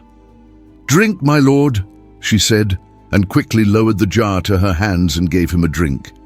After she had given him a drink, she said, "I'll draw water for your camels too, until they have finished drinking." So she quickly emptied her jar into the trough, ran back to the well to draw more water, and drew enough for all his camels. Without saying a word, the man watched her closely to learn whether or not the Lord had made his journey successful. When the camels had finished drinking, the man took out a gold nose ring weighing a becker and 2 gold bracelets weighing 10 shekels. Then he asked, "Whose daughter are you? Please tell me, is there room in your father's house for us to spend the night?" She answered him, "I am the daughter of Bethuel, the son that Milcah bore to Nahor." And she added, "We have plenty of straw and fodder, as well as room for you to spend the night." Then the man bowed down and worshipped the Lord, saying, "Praise be to the Lord, the God of my master Abraham, who has not abandoned his kindness and faithfulness to my master. As for me, the Lord has led me on the journey to the house of my master's relatives." The girl ran and told her mother's household about these things. Now Rebekah had a brother named Laban, and he hurried out to the man at the spring. As soon as he had seen the nose ring and the bracelets on his sister's arms, and had heard Rebekah tell what the man said to her, he went out to the man and found him standing by the camels near the spring. "Come, you who are blessed by the Lord," he said. "Why are you standing out here?" I have prepared the house and a place for the camels." So the man went to the house, and the camels were unloaded. Straw and fodder were brought for the camels, and water for him and his men to wash their feet. Then food was set before him, but he said, "I will not eat until I have told you what I have to say." "Then tell us," Laban said. So he said, "I am Abraham's servant. The Lord has blessed my master greatly, and he has become wealthy. He has given him sheep and cattle, silver and gold, men servants and maidservants, and camels and donkeys. My master's wife Sarah has borne him a son in her old age, and he has given him everything he owns. And my master made me swear an oath, and said, 'You must not get a wife for my son from the daughters of the Canaanites, in whose land I live, but go to my father's family and to my own clan, and get a wife for my son.' Then I asked my master, 'What if the woman will not come back with me?' He replied, 'The Lord, before whom I have walked, will send his angel with you and make your journey a success, so that you can get a wife for my son from my own clan and from my father's family. Then when you go to my clan, you will be released from my oath. Even if they refuse to give her to you, you will be released from my oath.' When I came to the spring today, I said, 'O Lord, God of my master Abraham, if you will please grant success to the journey on which I have come, see, I am standing beside this spring. If a maiden comes out to draw water, and I say to her, "Please let me drink a little water from your jar," and if she says to me, "Drink, and I'll draw water for your camels too," let her be the one the Lord has chosen for my master's son." Before I finished praying in my heart, Rebekah came out with her jar on her shoulder. She went down to the spring and drew water, and I said to her, "Please give me a drink." She quickly lowered her jar from her shoulder and said, "Drink, and I'll water your camels too." So I drank, and she watered the camels also. I asked her, "Whose daughter are you?" She said, "The daughter of Bethuel, son of Nahor, whom Milcah bore to him." Then I put the ring in her nose and the bracelets on her arms, and I bowed down and worshipped the Lord. I praised the Lord, the God of my master Abraham, who had led me on the right road to get the granddaughter of my master's brother for his son. Now, if you will show kindness and faithfulness to my master, tell me, and if not, tell me, so I may know which way to turn." Laban and Bethuel answered, "This is from the Lord. We can say nothing to you one way or the other. Here is Rebekah. Take her and go, and let her become the wife of your master's son, as the Lord has directed." When Abraham's servant heard what they said, he bowed down to the ground before the Lord. Then the servant brought out gold and silver jewelry and articles of clothing and gave them to Rebekah. He also gave costly gifts to her brother and to her mother. Then he and the men who were with him ate and drank and spent the night there. When they got up the next morning, he said, "Send me on my way to my master." But her brother and her mother replied, "Let the girl remain with us 10 days or so, then you may go." But he said to them, "Do not detain me now that the Lord has granted success to my journey. Send me on my way so I may go to my master." Then they said, "Let's call the girl and ask her about it." So they called Rebekah and asked her, "Will you go with this man?" "I will go," she said. So they sent their sister Rebekah on her way, along with her nurse and Abraham's servant and his men. And they blessed Rebekah and said to her, "Our sister, may you increase to thousands upon thousands. May your offspring possess the gates of their enemies." Then Rebekah and her maids got ready and mounted their camels and went back with the man. So the servant took Rebekah and left. Now Isaac had come from Beer-lahai-roi, for he was living in the Negev. He went out to the field one evening to meditate, and as he looked up, he saw camels approaching. Rebekah also looked up and saw Isaac. She got down from her camel and asked the servant, "Who is that man in the field coming to meet us?" "He is my master," the servant answered. So she took her veil and covered herself. Then the servant told Isaac all he had done. Isaac brought her into the tent of his mother Sarah, and he married Rebekah. So she became his wife, and he loved her. And Isaac was comforted after his mother's death. Abraham took another wife, whose name was Keturah. She bore him Zimran, Jokshan, Medan, Midian, Ishbak, and Shuah. Jokshan was the father of Sheba and Dedan. The descendants of Dedan were the Ashurites, the Letushites, and the Lumites. The sons of Midian were Ephah, Hanok, Abida, and Eldiah. All these were descendants of Keturah. Abraham left everything he owned to Isaac. But while he was still alive, he gave gifts to the sons of his concubines and sent them away from his son Isaac to the land of the east. Altogether, Abraham lived 175 years. Then Abraham breathed his last and died at a good old age, an old man full of years, and he was gathered to his people. His sons Isaac and Ishmael buried him in the cave of Machpelah near Mamre, in the field of Ephron son of Zohar the Hittite, the field Abraham had bought from the Hittites. There Abraham was buried with his wife Sarah. After Abraham's death, God blessed his son Isaac, who then lived near Beer Lahai Roi.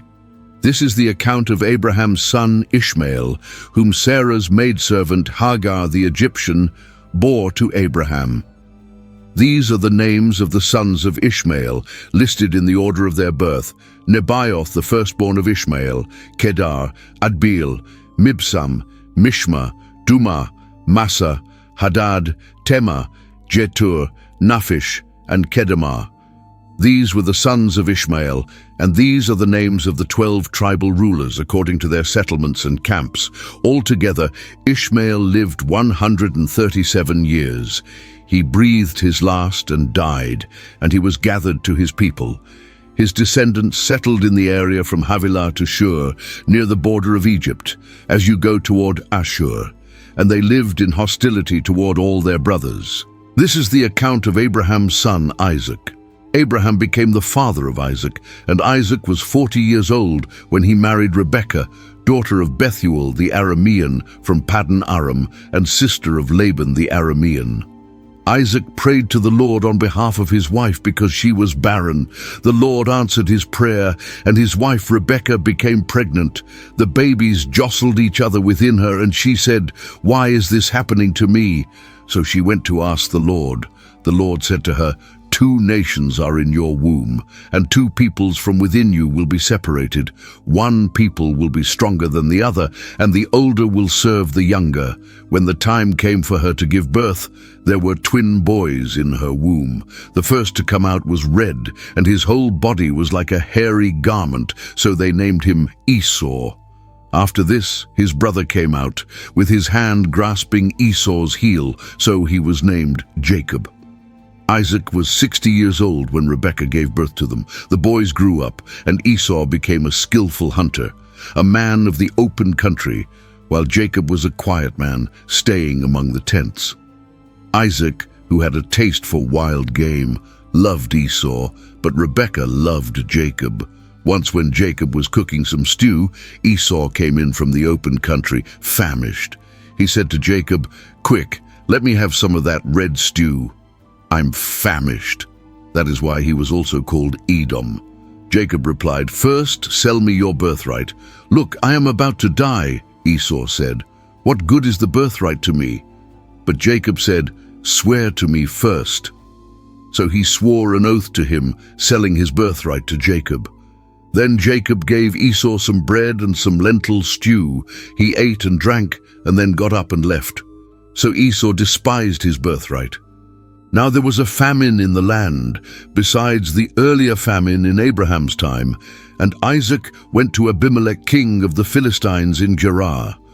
The Lord appeared to Isaac and said, "Do not go down to Egypt. Live in the land where I tell you to live. Stay in this land for a while, and I will be with you and will bless you. For to you and your descendants I will give all these lands, and will confirm the oath I swore to your father Abraham. I will make your descendants as numerous as the stars in the sky, and will give them all these lands. And through your offspring all nations on earth will be blessed, because Abraham obeyed me and kept my requirements, my commands, my decrees, and my laws." So Isaac stayed in Gerar. When the men of that place asked him about his wife, he said, "She is my sister," because he was afraid to say, "She is my wife." He thought, "The men of this place might kill me on account of Rebekah, because she is beautiful."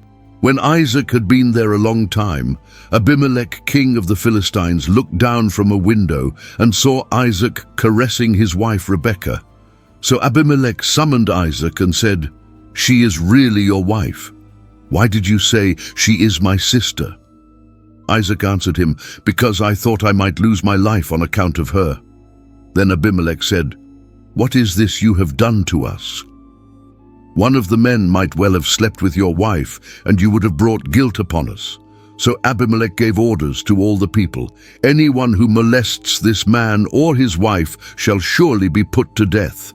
Isaac planted crops in that land, and the same year reaped 100-fold, because the Lord blessed him. The man became rich, and his wealth continued to grow until he became very wealthy. He had so many flocks and herds and servants that the Philistines envied him. So all the wells that his father's servants had dug in the time of his father Abraham, the Philistines stopped up, filling them with earth. Then Abimelek said to Isaac, "Move away from us. You have become too powerful for us." So Isaac moved away from there and camped in the valley of Gerar and settled there. Isaac reopened the wells that had been dug in the time of his father Abraham, which the Philistines had stopped up after Abraham died, and he gave them the same names his father had given them.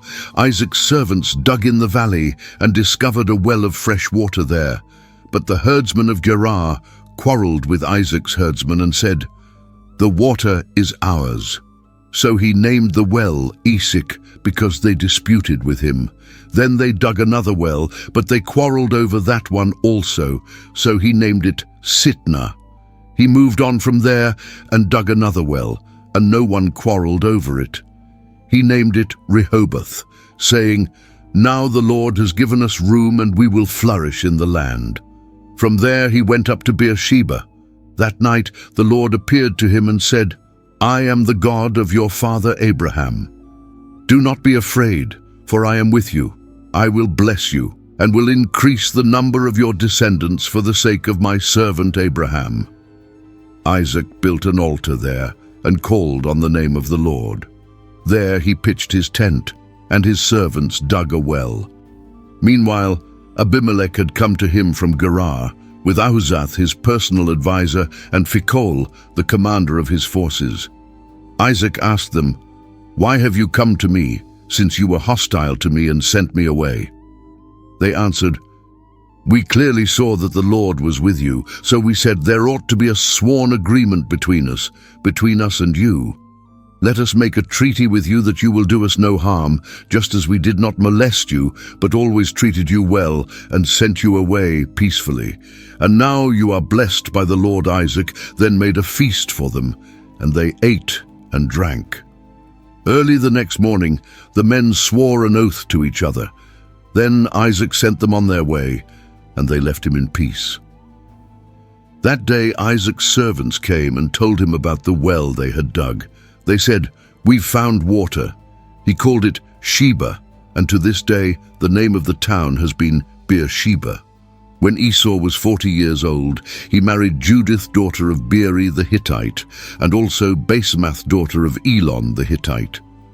They were a source of grief to Isaac and Rebekah. When Isaac was old, and his eyes were so weak that he could no longer see, he called for Esau his older son, and said to him, "My son." "Here I am," he answered. Isaac said, "I am now an old man, and don't know the day of my death. Now then, get your weapons, your quiver and bow, and go out to the open country to hunt some wild game for me. Prepare me the kind of tasty food I like and bring it to me to eat, so that I may give you my blessing before I die." Now Rebekah was listening as Isaac spoke to his son Esau. When Esau left for the open country to hunt game and bring it back, Rebekah said to her son Jacob, "Look, I overheard your father say to your brother Esau, Bring me some game, and prepare me some tasty food to eat, so that I may give you my blessing in the presence of the Lord before I die. Now, my son, listen carefully and do what I tell you. Go out to the flock and bring me 2 choice young goats, so I can prepare some tasty food for your father, just the way he likes it. Then take it to your father to eat, so that he may give you his blessing before he dies." Jacob said to Rebekah his mother, "But my brother Esau is a hairy man, and I'm a man with smooth skin. What if my father touches me? I would appear to be tricking him and would bring down a curse on myself rather than a blessing." His mother said to him, "My son, let the curse fall on me. Just do what I say.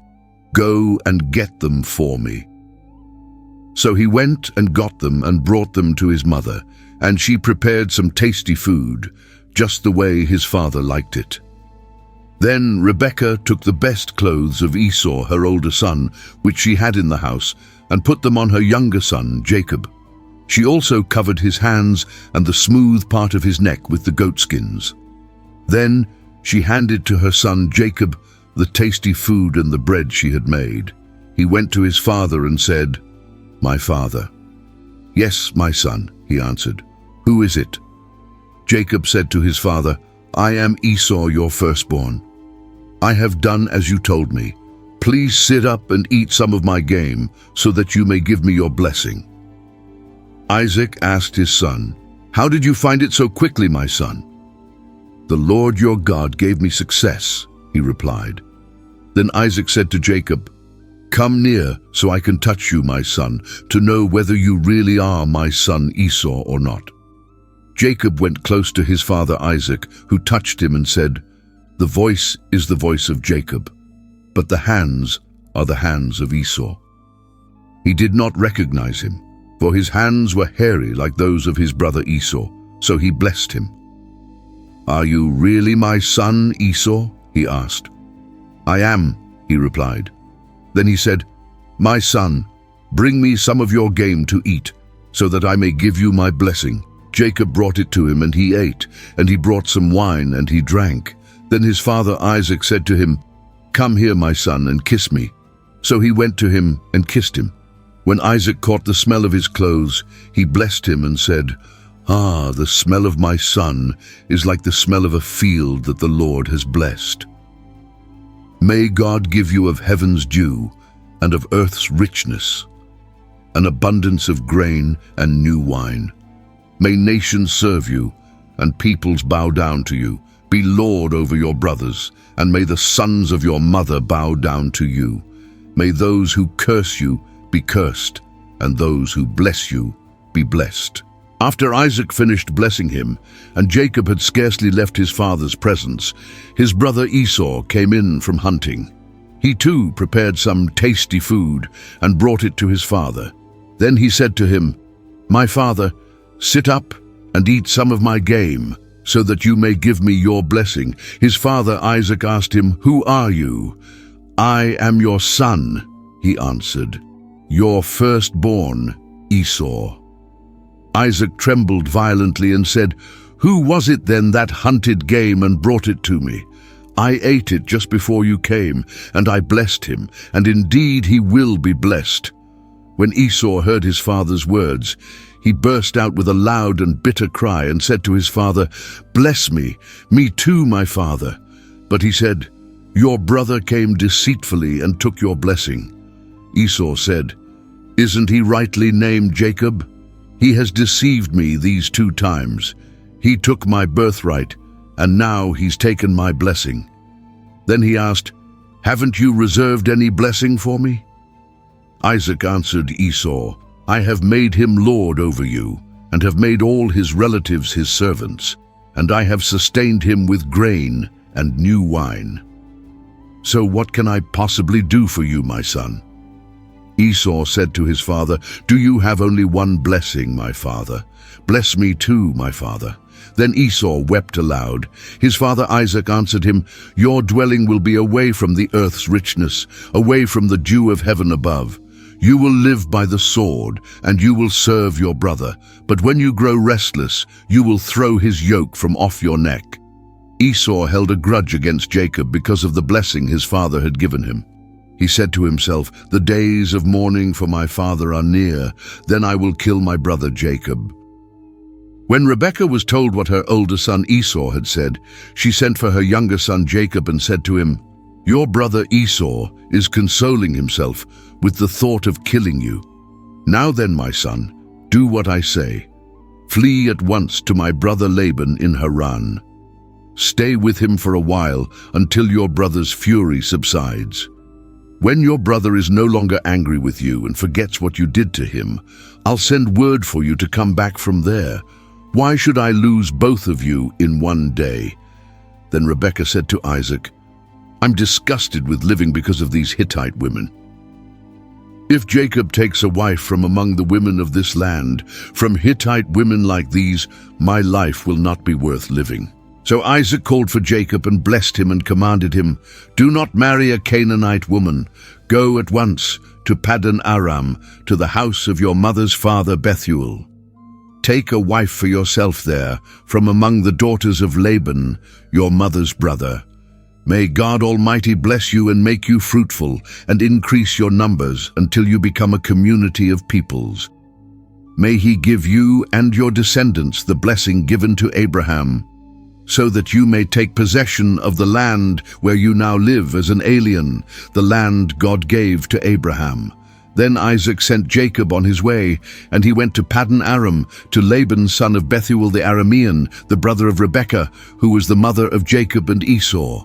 Now Esau learned that Isaac had blessed Jacob and had sent him to Paddan Aram to take a wife from there, and that when he blessed him, he commanded him, "Do not marry a Canaanite woman," and that Jacob had obeyed his father and mother and had gone to Paddan Aram. Esau then realized how displeasing the Canaanite women were to his father Isaac. So he went to Ishmael and married Mahalath, the sister of Nebaioth, and daughter of Ishmael, son of Abraham, in addition to the wives he already had. Jacob left Beersheba and set out for Haran. When he reached a certain place, he stopped for the night because the sun had set. Taking one of the stones there, he put it under his head and lay down to sleep. He had a dream in which he saw a stairway resting on the earth with its top reaching to heaven, and the angels of God were going up and down on it. There above it stood the Lord, and he said, "I am the Lord, the God of your father Abraham and the God of Isaac. I will give you and your descendants the land on which you are lying. Your descendants will be like the dust of the earth, and you will spread out to the west and to the east, to the north and to the south. All peoples on earth will be blessed through you and your offspring. I am with you and will watch over you wherever you go, and I will bring you back to this land. I will not leave you until I have done what I have promised you." When Jacob awoke from his sleep, he thought, "Surely the Lord is in this place, and I was not aware of it." He was afraid and said, "How awesome is this place! This is none other than the house of God. This is the gate of heaven." Early the next morning, Jacob took the stone he had placed under his head and set it up as a pillar and poured oil on top of it. He called that place Bethel, though the city used to be called Luz. Then Jacob made a vow, saying, "If God will be with me and will watch over me on this journey I am taking, and will give me food to eat and clothes to wear, so that I return safely to my father's house, then the Lord will be my God, and this stone that I have set up as a pillar will be God's house, and of all that you give me, I will give you a tenth." Then Jacob continued on his journey and came to the land of the eastern peoples. There he saw a well in the field, with 3 flocks of sheep lying near it, because the flocks were watered from that well. The stone over the mouth of the well was large. When all the flocks were gathered there, the shepherds would roll the stone away from the well's mouth and water the sheep. Then they would return the stone to its place over the mouth of the well. Jacob asked the shepherds, "My brothers, where are you from?" "We are from Haran," they replied. He said to them, "Do you know Laban, Nahor's grandson?" "Yes, we know him," they answered. Then Jacob asked them, "Is he well?" "Yes, he is," they said, "and here comes his daughter Rachel with the sheep." "Look," he said, "the sun is still high. It is not time for the flocks to be gathered. Water the sheep and take them back to pasture." "We can't," they replied, "until all the flocks are gathered and the stone has been rolled away from the well's mouth. Then we water the sheep." While he was still talking with them, Rachel came with her father's sheep, for she was a shepherdess. When Jacob saw Rachel, daughter of Laban, his mother's brother, and Laban's sheep, he went over and rolled the stone away from the mouth of the well and watered his uncle's sheep. Then Jacob kissed Rachel and began to weep aloud. He had told Rachel that he was a relative of her father and a son of Rebekah, so she ran and told her father. As soon as Laban heard the news about Jacob, his sister's son, he hurried to meet him. He embraced him and kissed him and brought him to his home, and there Jacob told him all these things. Then Laban said to him, "You are my own flesh and blood." After Jacob had stayed with him for a whole month, Laban said to him, "Just because you are a relative of mine, should you work for me for nothing? Tell me what your wages should be." Now Laban had 2 daughters. The name of the older was Leah, and the name of the younger was Rachel. Leah had weak eyes, but Rachel was beautiful in form and appearance. Jacob was in love with Rachel and said, "I'll work for you 7 years in return for your younger daughter Rachel." Laban said, "It's better that I give her to you than to some other man. Stay here with me." So Jacob served 7 years to get Rachel, but they seemed like only a few days to him because of his love for her. Then Jacob said to Laban, "Give me my wife. My time is completed and I want to lie with her." So Laban brought together all the people of the place and gave a feast. But when evening came, he took his daughter Leah and gave her to Jacob, and Jacob lay with her. And Laban gave his servant girl Zilpah to his daughter as her maidservant. When morning came, there was Leah. So Jacob said to Laban, "What is this you have done to me? I served you for Rachel, didn't I? Why have you deceived me?"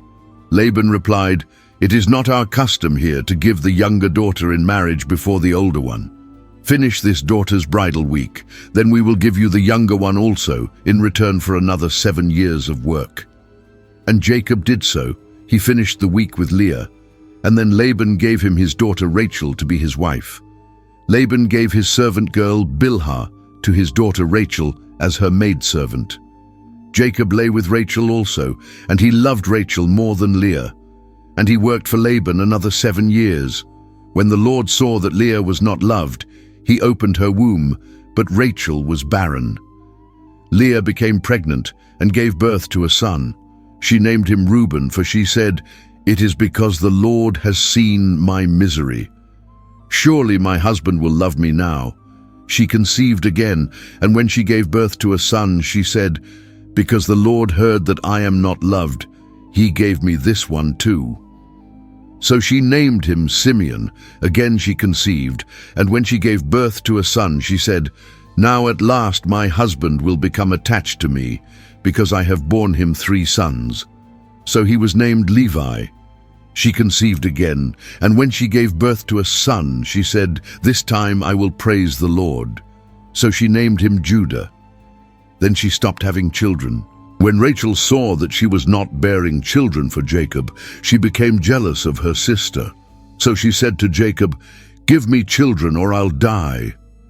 Jacob became angry with her and said, "Am I in the place of God, who has kept you from having children?" Then she said, "Here is Bilhah, my maidservant. Sleep with her, so that she can bear children for me, and that through her I too can build a family." So she gave him her servant Bilhah as a wife. Jacob slept with her, and she became pregnant and bore him a son. Then Rachel said, "God has vindicated me. He has listened to my plea and given me a son."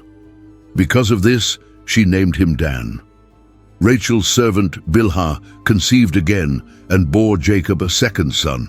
Then Rachel said, "I have had a great struggle with my sister, and I have won." So she named him Naphtali. When Leah saw that she had stopped having children, she took her maidservant Zilpah and gave her to Jacob as a wife. Leah's servant Zilpah bore Jacob a son. Then Leah said, "What good fortune!" So she named him Gad. Leah's servant Zilpah bore Jacob a second son. Then Leah said, "How happy I am! The women will call me happy." So she named him Asher.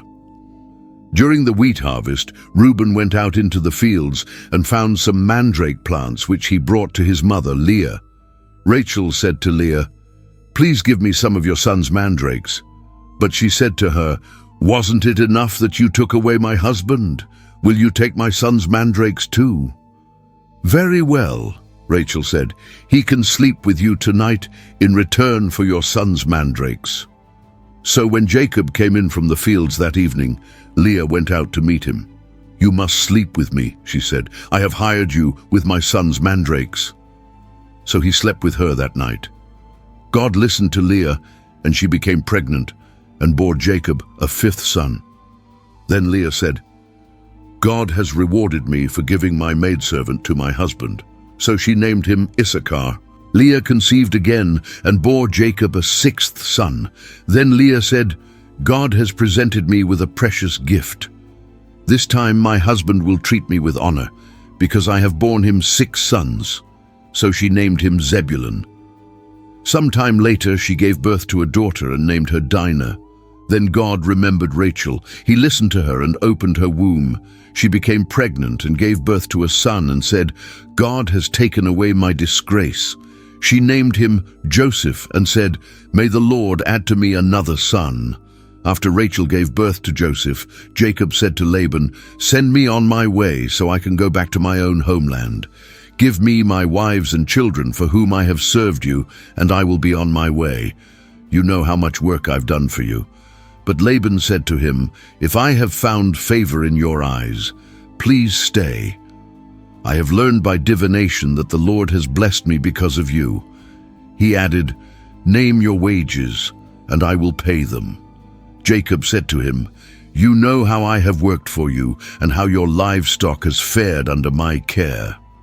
The little you had before I came has increased greatly, and the Lord has blessed you wherever I have been.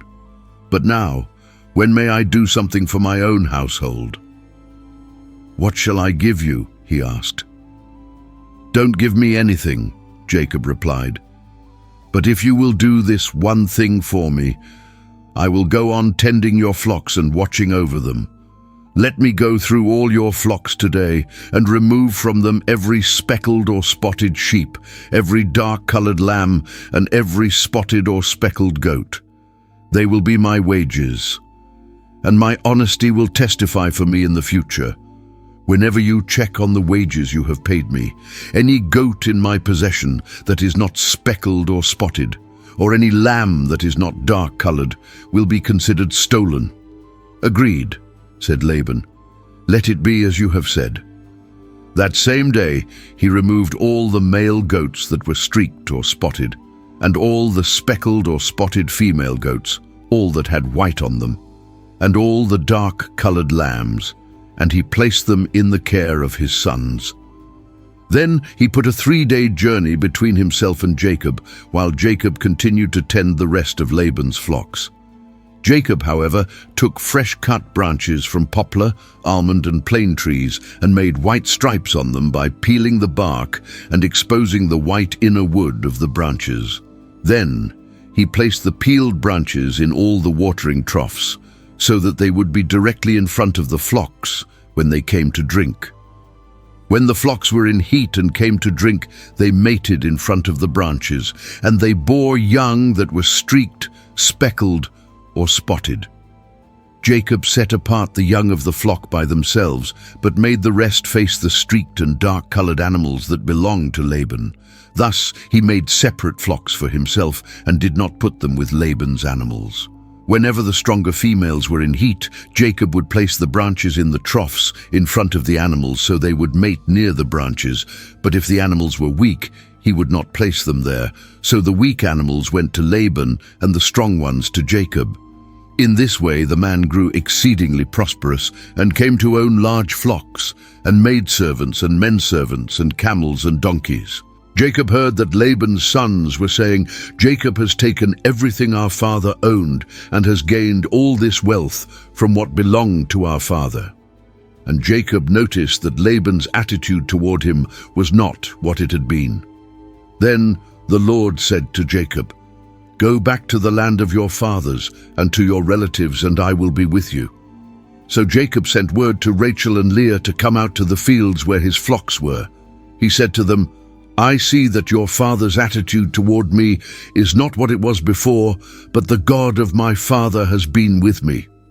You know that I've worked for your father with all my strength, yet your father has cheated me by changing my wages 10 times.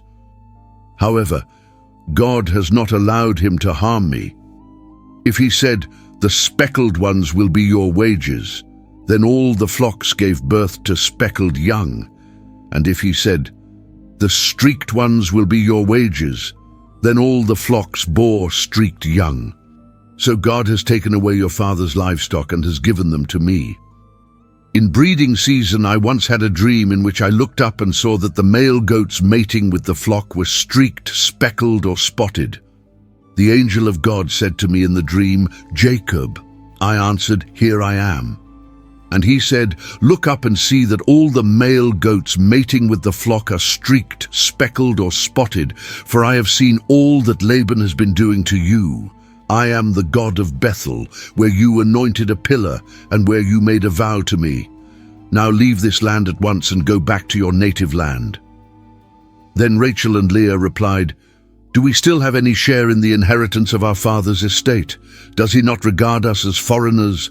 Not only has he sold us, but he has used up what was paid for us. Surely all the wealth that God took away from our father belongs to us and our children. So do whatever God has told you.' Then Jacob put his children and his wives on camels, and he drove all his livestock ahead of him, along with all the goods he had accumulated in Paddan Aram, to go to his father Isaac in the land of Canaan. When Laban had gone to shear his sheep, Rachel stole her father's household gods. Moreover, Jacob deceived Laban the Aramean by not telling him he was running away. So he fled with all he had. And crossing the river, he headed for the hill country of Gilead. On the 3rd day, Laban was told that Jacob had fled. Taking his relatives with him, he pursued Jacob for 7 days and caught up with him in the hill country of Gilead.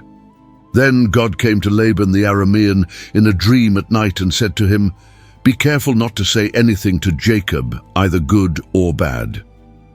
Jacob had pitched his tent in the hill country of Gilead when Laban overtook him, and Laban and his relatives camped there too. Then Laban said to Jacob, "What have you done? You've deceived me, and you've carried off my daughters like captives in war. Why did you run off secretly and deceive me? Why didn't you tell me, so I could send you away with joy and singing to the music of tambourines and harps? You didn't even let me kiss my grandchildren and my daughters goodbye. You have done a foolish thing. I have the power to harm you. But last night the God of your father said to me, 'Be careful not to say anything to Jacob, either good or bad.' Now you have gone off because you long to return to your father's house. But why did you steal my gods?" Jacob answered Laban, "I was afraid because I thought you would take your daughters away from me by force. But if you find anyone who has your gods, he shall not live. In the presence of our relatives, see for yourself whether there is anything of yours here with me, and if so, take it." Now Jacob did not know that Rachel had stolen the gods. So Laban went into Jacob's tent and into Leah's tent and into the tent of the 2 maidservants, but he found nothing. After he came out of Leah's tent, he entered Rachel's tent. Now Rachel had taken the household gods and put them inside her camel's saddle and was sitting on them. Laban searched through everything in the tent but found nothing.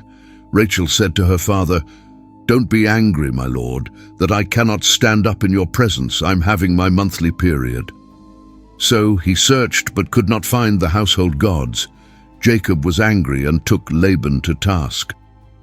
"What is my crime?" he asked. What sin have I committed that you hunt me down? Now that you have searched through all my goods, what have you found that belongs to your household? Put it here in front of your relatives and mine, and let them judge between the two of us. I have been with you for 20 years now. Your sheep and goats have not miscarried, nor have I eaten rams from your flocks. I did not bring you animals torn by wild beasts. I bore the loss myself, and you demanded payment from me for whatever was stolen by day or night. This was my situation. The heat consumed me in the daytime and the cold at night, and sleep fled from my eyes. It was like this for the 20 years I was in your household. I worked for you 14 years for your 2 daughters and 6 years for your flocks, and you changed my wages 10 times. If the God of my father, the God of Abraham and the fear of Isaac, had not been with me, you would surely have sent me away empty-handed. But God has seen my hardship and the toil of my hands, and last night he rebuked you. Laban answered Jacob, "The women are my daughters, the children are my children, and the flocks are my flocks. All you see is mine. Yet what can I do today about these daughters of mine, or about the children they have borne? Come now, let's make a covenant, you and I, and let it serve as a witness between us." So Jacob took a stone and set it up as a pillar. He said to his relatives, "Gather some stones." So they took stones and piled them in a heap, and they ate there by the heap. Laban called it Jegar-Sahadutha, and Jacob called it Gilead. Laban said, "This heap is a witness between you and me today." That is why it was called Gilead. It was also called Mizpah, because he said, "May the Lord keep watch between you and me when we are away from each other. If you mistreat my daughters, or if you take any wives besides my daughters, even though no one is with us, remember that God is a witness between you and me." Laban also said to Jacob, "Here is this heap, and here is this pillar I have set up between you and me. This heap is a witness, and this pillar is a witness, that I will not go past this heap to your side to harm you, and that you will not go past this heap and pillar to my side to harm me. May the God of Abraham and the God of Nahor, the God of their father, judge between us." So Jacob took an oath in the name of the fear of his father Isaac. He offered a sacrifice there in the hill country and invited his relatives to a meal. After they had eaten, they spent the night there. Early the next morning, Laban kissed his grandchildren and his daughters and blessed them. Then he left and returned home. Jacob also went on his way, and the angels of God met him. When Jacob saw them, he said, "This is the camp of God." So he named that place Mahanaim. Jacob sent messengers ahead of him to his brother Esau in the land of Seir, the country of Edom. He instructed them, "This is what you are to say to my master Esau. Your servant Jacob says, I have been staying with Laban and have remained there till now. I have cattle and donkeys, sheep and goats, men servants and maid servants. Now I am sending this message to my Lord, that I may find favor in your eyes." When the messengers returned to Jacob, they said, "We went to your brother Esau, and now he is coming to meet you, and 400 men are with him." In great fear and distress, Jacob divided the people who were with him into 2 groups, and the flocks and herds and camels as well. He thought, if Esau comes and attacks one group, the group that is left may escape. Then Jacob prayed, "O God of my father Abraham, God of my father Isaac, O Lord, who said to me, 'Go back to your country and your relatives, and I will make you prosper.' I am unworthy of all the kindness and faithfulness you have shown your servant. I had only my staff when I crossed this Jordan, but now I have become 2 groups. Save me, I pray, from the hand of my brother Esau, for I am afraid he will come and attack me, and also the mothers with their children. But you have said, I will surely make you prosper, and will make your descendants like the sand of the sea, which cannot be counted." He spent the night there, and from what he had with him he selected a gift for his brother Esau, 200 female goats and 20 male goats, 200 ewes and 20 rams, 30 female camels with their young, 40 cows and 10 bulls, and 20 female donkeys and 10 male donkeys. He put them in the care of his servants, each herd by itself, and said to his servants, "Go ahead of me and keep some space between the herds." He instructed the one in the lead, "When my brother Esau meets you and asks, 'To whom do you belong, and where are you going, and who owns all these animals in front of you?' then you are to say, 'They belong to your servant Jacob. They are a gift sent to my master Esau, and he is coming behind us.'" He also instructed the second, the third, and all the others who followed the herds, "You are to say the same thing to Esau when you meet him. And be sure to say, 'Your servant Jacob is coming behind us.'" For he thought, "I will pacify him with these gifts I am sending on ahead. Later, when I see him, perhaps he will receive me." So Jacob's gifts went on ahead of him, but he himself spent the night in the camp. That night, Jacob got up and took his 2 wives, his 2 maidservants, and his 11 sons, and crossed the ford of the Jabbok. After he had sent them across the stream, he sent over all his possessions. So Jacob was left alone, and a man wrestled with him till daybreak. When the man saw that he could not overpower him, he touched the socket of Jacob's hip, so that his hip was wrenched as he wrestled with the man. Then the man said, "Let me go, for it is daybreak." But Jacob replied, "I will not let you go unless you bless me." The man asked him, "What is your name?" "Jacob," he answered. Then the man said, "Your name will no longer be Jacob, but Israel, because you have struggled with God and with men and have overcome." Jacob said, "Please tell me your name." But he replied, "Why do you ask my name?" Then he blessed him there. So Jacob called the place Peniel, saying, "It is because I saw God face to face, and yet my life was spared." The sun rose above him as he passed Peniel, and he was limping because of his hip. Therefore, to this day, the Israelites do not eat the tendon attached to the socket of the hip, because the socket of Jacob's hip was touched near the tendon. Jacob looked up and saw Esau coming with 400 men. So he divided the children among Leah, Rachel, and the 2 maidservants.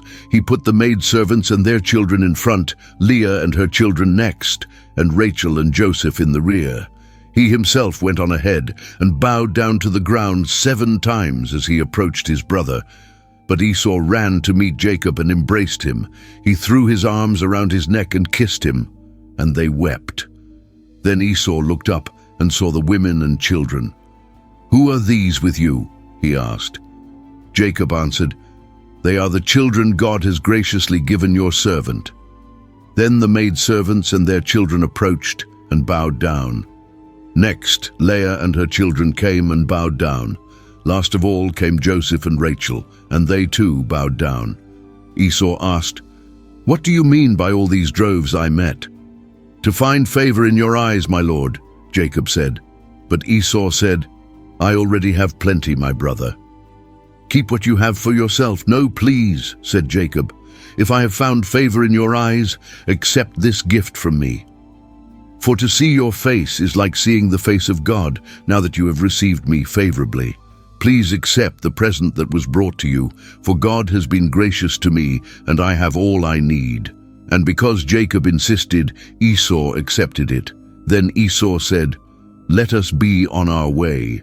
I'll accompany you." But Jacob said to him, "My Lord knows that the children are tender, and that I must care for the ewes and cows that are nursing their young. If they are driven hard just one day, all the animals will die. So let my Lord go on ahead of his servant, while I move along slowly at the pace of the droves before me and that of the children, until I come to my Lord in Seir." Esau said, "Then let me leave some of my men with you." "But why do that?" Jacob asked. "Just let me find favor in the eyes of my Lord." So that day Esau started on his way back to Seir. Jacob, however, went to Succoth, where he built a place for himself and made shelters for his livestock. That is why the place is called Succoth. After Jacob came from Paddan Aram, he arrived safely at the city of Shechem in Canaan and camped within sight of the city. For 100 pieces of silver he bought from the sons of Hamor, the father of Shechem, the plot of ground where he pitched his tent. There he set up an altar and called it El Elohe Israel, God, the God of Israel. Now Dinah, the daughter Leah had borne to Jacob, went out to visit the women of the land. When Shechem, son of Hamor the Hivite, the ruler of that area, saw her, he took her and lay with her by force. His heart was drawn to Dinah, daughter of Jacob, and he loved the girl and spoke tenderly to her. And Shechem said to his father Hamor, "Get me this girl as my wife." When Jacob heard that his daughter Dinah had been defiled, his sons were in the fields with his livestock, so he kept quiet about it until they came home. Then Shechem's father Hamor went out to talk with Jacob. Now Jacob's sons had come in from the fields as soon as they heard what had happened. They were filled with grief and fury, because Shechem had done a disgraceful thing in Israel by lying with Jacob's daughter, a thing that should not be done. But Hamor said to them, "My son Shechem has his heart set on your daughter. Please give her to him as his wife, intermarry with us. Give us your daughters and take our daughters for yourselves. You can settle among us. The land is open to you. Live in it, trade in it, and acquire property in it." Then Shechem said to Dinah's father and brothers, "Let me find favor in your eyes, and I will give you whatever you ask. Make the price for the bride, and the gift I am to bring as great as you like, and I'll pay whatever you ask me. Only give me the girl as my wife," because their sister Dinah had been defiled. Jacob's sons replied deceitfully as they spoke to Shechem and his father Hamor. They said to them, "We can't do such a thing. We can't give our sister to a man who has not been circumcised. That would be a disgrace to us. We will give our consent to you on one condition only, that you become like us by circumcising all your males. Then we will give you our daughters and take your daughters for ourselves. We'll settle among you and become one people with you. But if you will not agree to be circumcised, we'll take our sister and go." Their proposal seemed good to Hamor and his son Shechem. The young man, who was the most honored of all his father's household, lost no time in doing what they said, because he was delighted with Jacob's daughter.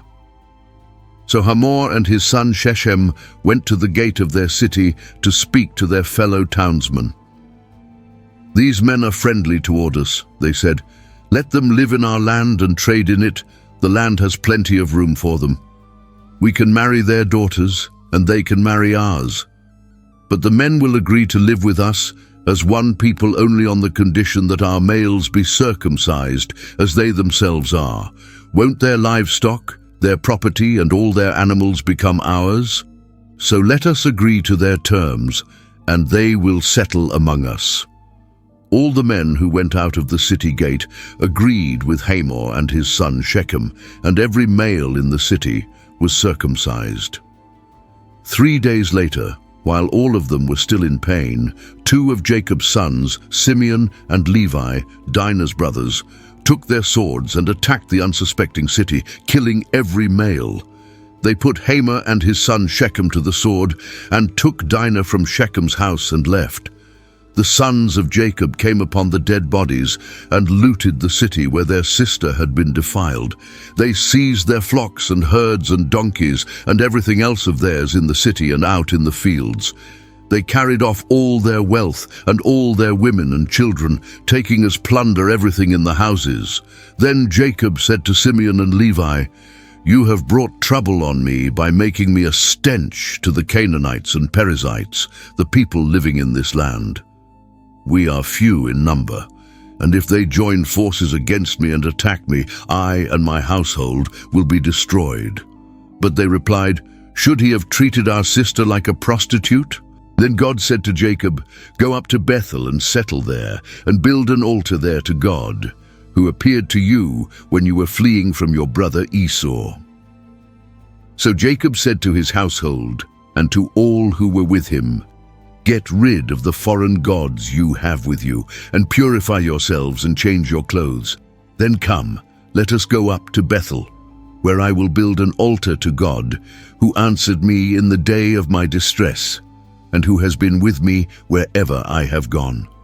So they gave Jacob all the foreign gods they had and the rings in their ears, and Jacob buried them under the oak at Shechem. Then they set out, and the terror of God fell upon the towns all around them, so that no one pursued them. Jacob and all the people with him came to Luz, that is Bethel, in the land of Canaan. There he built an altar, and he called the place El Bethel, because it was there that God revealed himself to him when he was fleeing from his brother. Now Deborah, Rebekah's nurse, died and was buried under the oak below Bethel. So it was named Allon Bakuth. After Jacob returned from Paddan Aram, God appeared to him again and blessed him. God said to him, "Your name is Jacob, but you will no longer be called Jacob. Your name will be Israel." So he named him Israel. And God said to him, "I am God Almighty. Be fruitful and increase in number. A nation and a community of nations will come from you, and kings will come from your body. The land I gave to Abraham and Isaac I also give to you, and I will give this land to your descendants after you." Then God went up from him at the place where he had talked with him. Jacob set up a stone pillar at the place where God had talked with him, and he poured out a drink offering on it. He also poured oil on it. Jacob called the place where God had talked with him Bethel. Then they moved on from Bethel. While they were still some distance from Ephrath, Rachel began to give birth and had great difficulty. And as she was having great difficulty in childbirth, the midwife said to her, "Don't be afraid, for you have another son." As she breathed her last, for she was dying, she named her son Ben-Oni, but his father named him Benjamin. So Rachel died and was buried on the way to Ephrath, that is Bethlehem. Over her tomb Jacob set up a pillar, and to this day that pillar marks Rachel's tomb. Israel moved on again and pitched his tent beyond Migdal Eder. While Israel was living in that region, Reuben went in and slept with his father's concubine Bilhah, and Israel heard of it.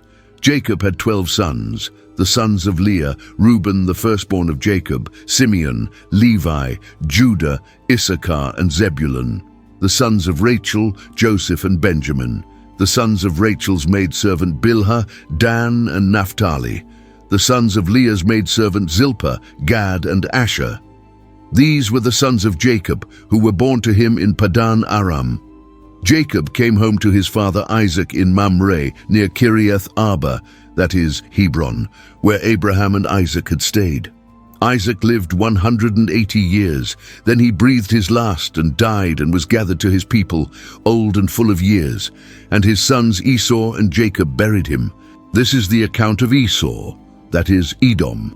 Esau took his wives from the women of Canaan, Adah, daughter of Elon the Hittite, and Oholibamah, daughter of Anna, and granddaughter of Zibeon the Hivite, also Basemath, daughter of Ishmael, and sister of Nebaioth. Adah bore Eliphaz to Esau, Basemath bore Reuel, and Oholibamah bore Jush, Jalam, and Korah. These were the sons of Esau, who were born to him in Canaan. Esau took his wives and sons and daughters, and all the members of his household, as well as his livestock, all his other animals, and all the goods he had acquired in Canaan, and moved to a land some distance from his brother Jacob. Their possessions were too great for them to remain together. The land where they were staying could not support them both because of their livestock. So Esau, that is Edom, settled in the hill country of Seir. This is the account of Esau, the father of the Edomites in the hill country of Seir. These are the names of Esau's sons: Eliphaz, the son of Esau's wife Adah, and Reuel, the son of Esau's wife Basemath. The sons of Eliphaz, Teman, Omar, Zepho, Gatam, and Kenaz. Esau's son Eliphaz also had a concubine named Timnah, who bore him Amalek. These were grandsons of Esau's wife Adah. The sons of Reuel, Nahath, Zerah, Shammah, and Mizah. These were grandsons of Esau's wife, Basemath. The sons of Esau's wife, Oholibamah, daughter of Anah, and granddaughter of Zibeon, whom she bore to Esau, Jush, Jalam, and Korah. These were the chiefs among Esau's descendants, the sons of Eliphaz, the firstborn of Esau, chiefs Teman, Omar, Zepho, Kenaz, Korah, Gatam, and Amalek. These were the chiefs descended from Eliphaz in Edom. They were grandsons of Adah. The sons of Esau's son Reuel, chiefs Nahath, Zerah, Shammah, and Mizah. These were the chiefs descended from Reuel in Edom. They were grandsons of Esau's wife, Basemath. The sons of Esau's wife, Oholibamah, chiefs Jush, Jalam, and Korah. These were the chiefs descended from Esau's wife, Oholibamah, daughter of Anah. These were the sons of Esau, that is Edom, and these were their chiefs. These were the sons of Seir the Horite, who were living in the region: Lotan, Shobal, Zibeon, Anah, Dishon, Ezer, and Dishan. These sons of Seir in Edom were Horite chiefs. The sons of Lotan, Hori and Homam. Timnah was Lotan's sister. The sons of Shobal, Alvan, Manahath, Ebal, Shepo, and Onam. The sons of Zibeon, Ayah and Anah. This is the Anah who discovered the hot springs in the desert while he was grazing the donkeys of his father Zibeon. The children of Anah, Dishon and Oholibamah, daughter of Anah. The sons of Dishon, Hemdan, Eshban, Ithran, and Keran. The sons of Ezer, Bilhan, Zavan, and Akan. The sons of Dishan, Uz and Aran. These were the Horite chiefs: Lotan, Shobal, Zibeon, Anah, Dishon, Ezer, and Dishan. These were the Horite chiefs, according to their divisions, in the land of Seir. These were the kings who reigned in Edom before any Israelite king reigned. Bela son of Beor became king of Edom. His city was named Dinhabah. When Bela died, Jobab son of Zerah from Bozrah succeeded him as king. When Jobab died, Husham from the land of the Temanites succeeded him as king.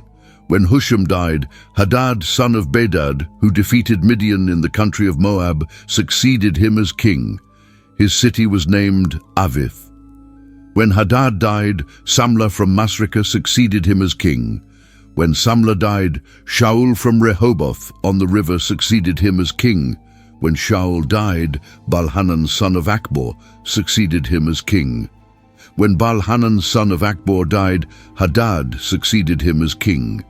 His city was named Pau, and his wife's name was Mehetabel, daughter of Matred, the daughter of Mezahab. These were the chiefs descended from Esau by name, according to their clans and regions: Timnah, Alva, Jepheth, Oholibamah, Elah, Pinon, Kenaz, Teman, Mibzar, Magdiel, and Iram.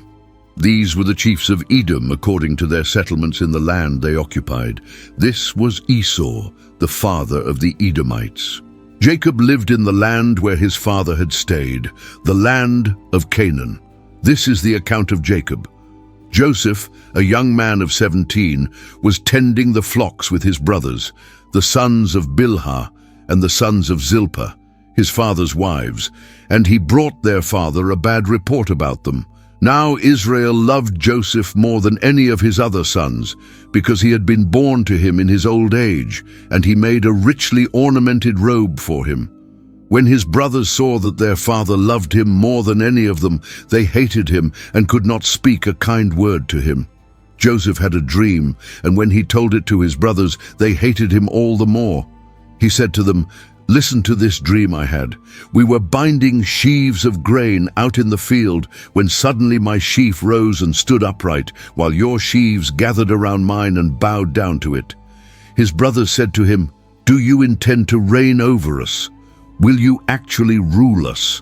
And they hated him all the more because of his dream and what he had said. Then he had another dream, and he told it to his brothers. "Listen," he said, "I had another dream, and this time the sun and moon and 11 stars were bowing down to me." When he told his father, as well as his brothers, his father rebuked him and said, "What is this dream you had?" Will your mother and I and your brothers actually come and bow down to the ground before you?" His brothers were jealous of him, but his father kept the matter in mind. Now his brothers had gone to graze their father's flocks near Shechem, and Israel said to Joseph, "As you know, your brothers are grazing the flocks near Shechem. Come, I'm going to send you to them." "Very well," he replied. So he said to him, "Go and see if all is well with your brothers and with the flocks, and bring word back to me." Then he sent him off from the valley of Hebron. When Joseph arrived at Shechem, a man found him wandering around in the fields and asked him, "What are you looking for?" He replied, "I'm looking for my brothers. Can you tell me where they are grazing their flocks?" "They have moved on from here," the man answered. "I heard them say, 'Let's go to Dothan.'" So Joseph went after his brothers and found them near Dothan. But they saw him in the distance, and before he reached them, they plotted to kill him. "Here comes that dreamer," they said to each other. "Come now, let's kill him and throw him into one of these cisterns and say that a ferocious animal devoured him. Then we'll see what comes of his dreams." When Reuben heard this, he tried to rescue him from their hands. "Let's not take his life," he said. "Don't shed any blood. Throw him into this cistern here in the desert, but don't lay a hand on him."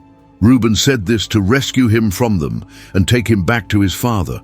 So when Joseph came to his brothers, they stripped him of his robe, the richly ornamented robe he was wearing, and they took him and threw him into the cistern. Now the cistern was empty. There was no water in it. As they sat down to eat their meal, they looked up and saw a caravan of Ishmaelites coming from Gilead. Their camels were loaded with spices, balm, and myrrh, and they were on their way to take them down to Egypt. Judah said to his brothers, "What will we gain if we kill our brother and cover up his blood? Come, let's sell him to the Ishmaelites and not lay our hands on him. After all, he is our brother, our own flesh and blood." His brothers agreed. So when the Midianite merchants came by, his brothers pulled Joseph up out of the cistern and sold him for 20 shekels of silver to the Ishmaelites, who took him to Egypt. When Reuben returned to the cistern and saw that Joseph was not there, he tore his clothes. He went back to his brothers and said, "The boy isn't there. Where can I turn now?" Then they got Joseph's robe, slaughtered a goat, and dipped the robe in the blood. They took the ornamented robe back to their father and said, "We found this. Examine it to see whether it is your son's robe." He recognized it and said, "It is my son's robe. Some ferocious animal has devoured him. Joseph has surely been torn to pieces." Then Jacob tore his clothes, put on sackcloth, and mourned for his son many days. All his sons and daughters came to comfort him, but he refused to be comforted. "No," he said, "in mourning will I go down to the grave to my son." So his father wept for him. Meanwhile, the Midianites sold Joseph in Egypt to Potiphar, one of Pharaoh's officials, the captain of the guard. At that time Judah left his brothers and went to stay with a man of Adullam named Hira. There Judah met the daughter of a Canaanite man named Shua. He married her and slept with her. She became pregnant and gave birth to a son, and Judah named him Later she became pregnant again and gave birth to another son, whom she named Onan. Then she gave birth to yet another son and named him Shelah. This happened while they were living at Kezib. Judah found a wife for his firstborn, and her name was Tamar. But Judah's firstborn, was wicked in the Lord's sight, so the Lord put him to death. Then Judah said to Onan, "Sleep with your brother's wife, and fulfill your duty to her as a brother-in-law, so that your brother's family line will continue." But Onan knew that any child born would not be considered his own. So whenever he slept with Tamar, he spilled his semen on the ground to avoid giving children to his brother. What he did was evil in the Lord's sight, so the Lord put him to death also. Judah then said to his daughter-in-law Tamar, "Live as a widow in your father's house until my son Shelah grows up." But Judah thought he might die too, just like his brothers. So Tamar went to live in her father's house. After a long time, Judah's wife, the daughter of Shua, died. When Judah had recovered from his grief, he went to Timnah to his sheep shearers, taking his friend Hirar the Adullamite with him. When Tamar was told, "Your father-in-law is on his way to Timnah to shear his sheep," she took off her widow's clothes, covered herself with a veil to disguise herself, and sat at the entrance to Enaim, which is on the road to Timnah. She did this because she saw that Shelah had now grown up, but she had not been given to him as a wife. When Judah saw her, he thought she was a prostitute, since her face was covered. Not knowing that she was his daughter-in-law, he went over to her by the roadside and said, "Come now, let me sleep with you." And she asked, "What will you give me for sleeping with me?" He said, "I'll send you a young goat from my flock." She said, "Will you give me something as a guarantee until you send it?" He asked, "What should I give you as a guarantee?" She replied, "Your seal with its cord and the staff in your hand." So Judah gave them to her and slept with her, and she became pregnant by him. Afterward she went away, took off her veil, and put back on her widow's clothes. Judah sent his friend the Adullamite with the young goat to get back the items he had left as a pledge, but he did not find her. He asked the men who lived there, "Where is the prostitute who was beside the road at Enaim?" "There hasn't been any prostitute here," they replied. So he went back to Judah and said, "I didn't find her." What's more, the men who lived there said, "There hasn't been any prostitute here." Then Judah said, "Let her keep what she has, or we'll become a laughingstock. After all, I did send her this young goat, but you didn't find her." About 3 months later, Judah was told, "Your daughter-in-law Tamar has acted like a prostitute, and now she's pregnant." Judah said, "Bring her out and burn her to death." As she was being brought out, Tamar sent a message to her father-in-law, "I am pregnant by the man who owns these items. See if you recognize whose seal, cord, and staff these are." Judah recognized them and said, "She is more righteous than I am, since I did not give her to my son Shelah." And Judah did not sleep with her again. When the time came for Tamar to give birth, she was pregnant with twins. As she was giving birth, one of the babies put out his hand. So the midwife tied a scarlet thread on his wrist and said, "This one came out first." But he pulled his hand back, and his brother came out first. So she said, "You have broken out ahead of your brother." And he was named Perez. Then his brother, who had the scarlet thread on his wrist, came out, and he was named Zerah. Now Joseph had been taken down to Egypt. Potiphar, an Egyptian who was one of Pharaoh's officials, the captain of the guard, bought him from the Ishmaelites who had taken him there. The Lord was with Joseph, and he prospered, and he lived in the house of his Egyptian master.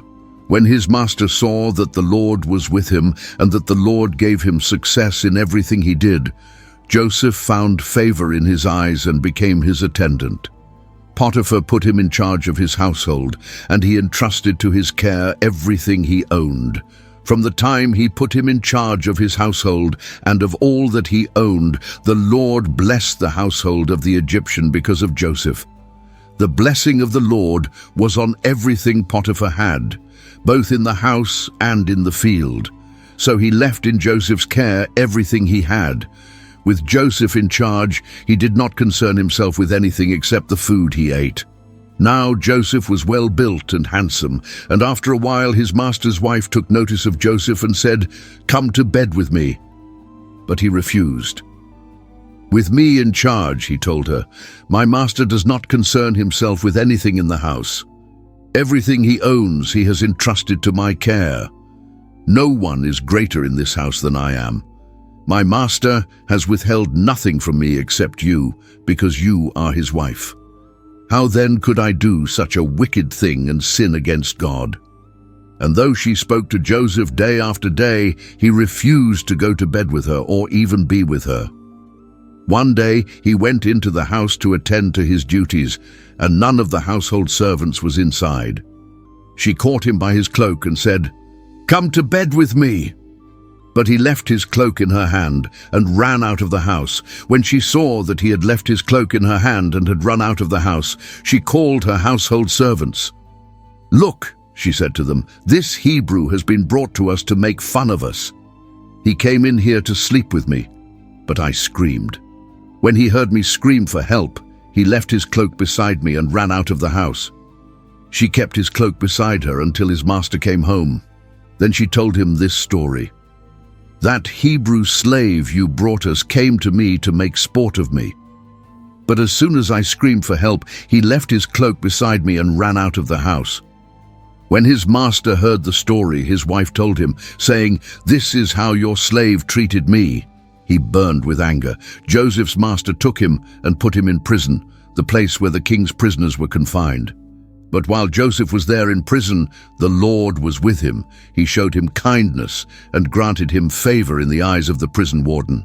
So the warden put Joseph in charge of all those held in the prison, and he was made responsible for all that was done there. The warden paid no attention to anything under Joseph's care, because the Lord was with Joseph and gave him success in whatever he did. Sometime later, the cupbearer and the baker of the king of Egypt offended their master, the king of Egypt. Pharaoh was angry with his two officials, the chief cupbearer and the chief baker, and put them in custody in the house of the captain of the guard, in the same prison where Joseph was confined. The captain of the guard assigned them to Joseph, and he attended them. After they had been in custody for some time, each of the two men, the cupbearer and the baker of the king of Egypt, who were being held in prison, had a dream the same night, and each dream had a meaning of its own. When Joseph came to them the next morning, he saw that they were dejected. So he asked Pharaoh's officials, who were in custody with him in his master's house, "Why do you look so sad today?" "We both had dreams," they answered, "but there is no one to interpret them." Then Joseph said to them, "Do not interpretations belong to God? Tell me your dreams." So the chief cupbearer told Joseph his dream. He said to him, "In my dream I saw a vine in front of me, and on the vine were 3 branches. As soon as it budded, it blossomed, and its clusters ripened into grapes. Pharaoh's cup was in my hand, and I took the grapes, squeezed them into Pharaoh's cup, and put the cup in his hand." "This is what it means," Joseph said to him. "The 3 branches are 3 days. Within 3 days, Pharaoh will lift up your head and restore you to your position, and you will put Pharaoh's cup in his hand, just as you used to when you were his cupbearer. But when all goes well with you, remember me and show me kindness. Mention me to Pharaoh and get me out of this prison, for I was forcibly carried off from the land of the Hebrews, and even here I have done nothing to deserve being put in a dungeon." When the chief baker saw that Joseph had given a favorable interpretation, he said to Joseph, "I too had a dream. On my head were 3 baskets of bread. In the top basket were all kinds of baked goods for Pharaoh, but the birds were eating them out of the basket on my head." "This is what it means," Joseph said. "The 3 baskets are 3 days. Within 3 days Pharaoh will lift off your head and hang you on a tree, and the birds will eat away your flesh." Now the 3rd day was Pharaoh's birthday, and he gave a feast for all his officials. He lifted up the heads of the chief cupbearer and the chief baker in the presence of his officials. He restored the chief cupbearer to his position so that he once again put the cup into Pharaoh's hand. But he hanged the chief baker, just as Joseph had said to them in his interpretation. The chief cupbearer, however, did not remember Joseph. He forgot him. When 2 full years had passed, Pharaoh had a dream. He was standing by the Nile, when out of the river there came up 7 cows, sleek and fat, and they grazed among the reeds.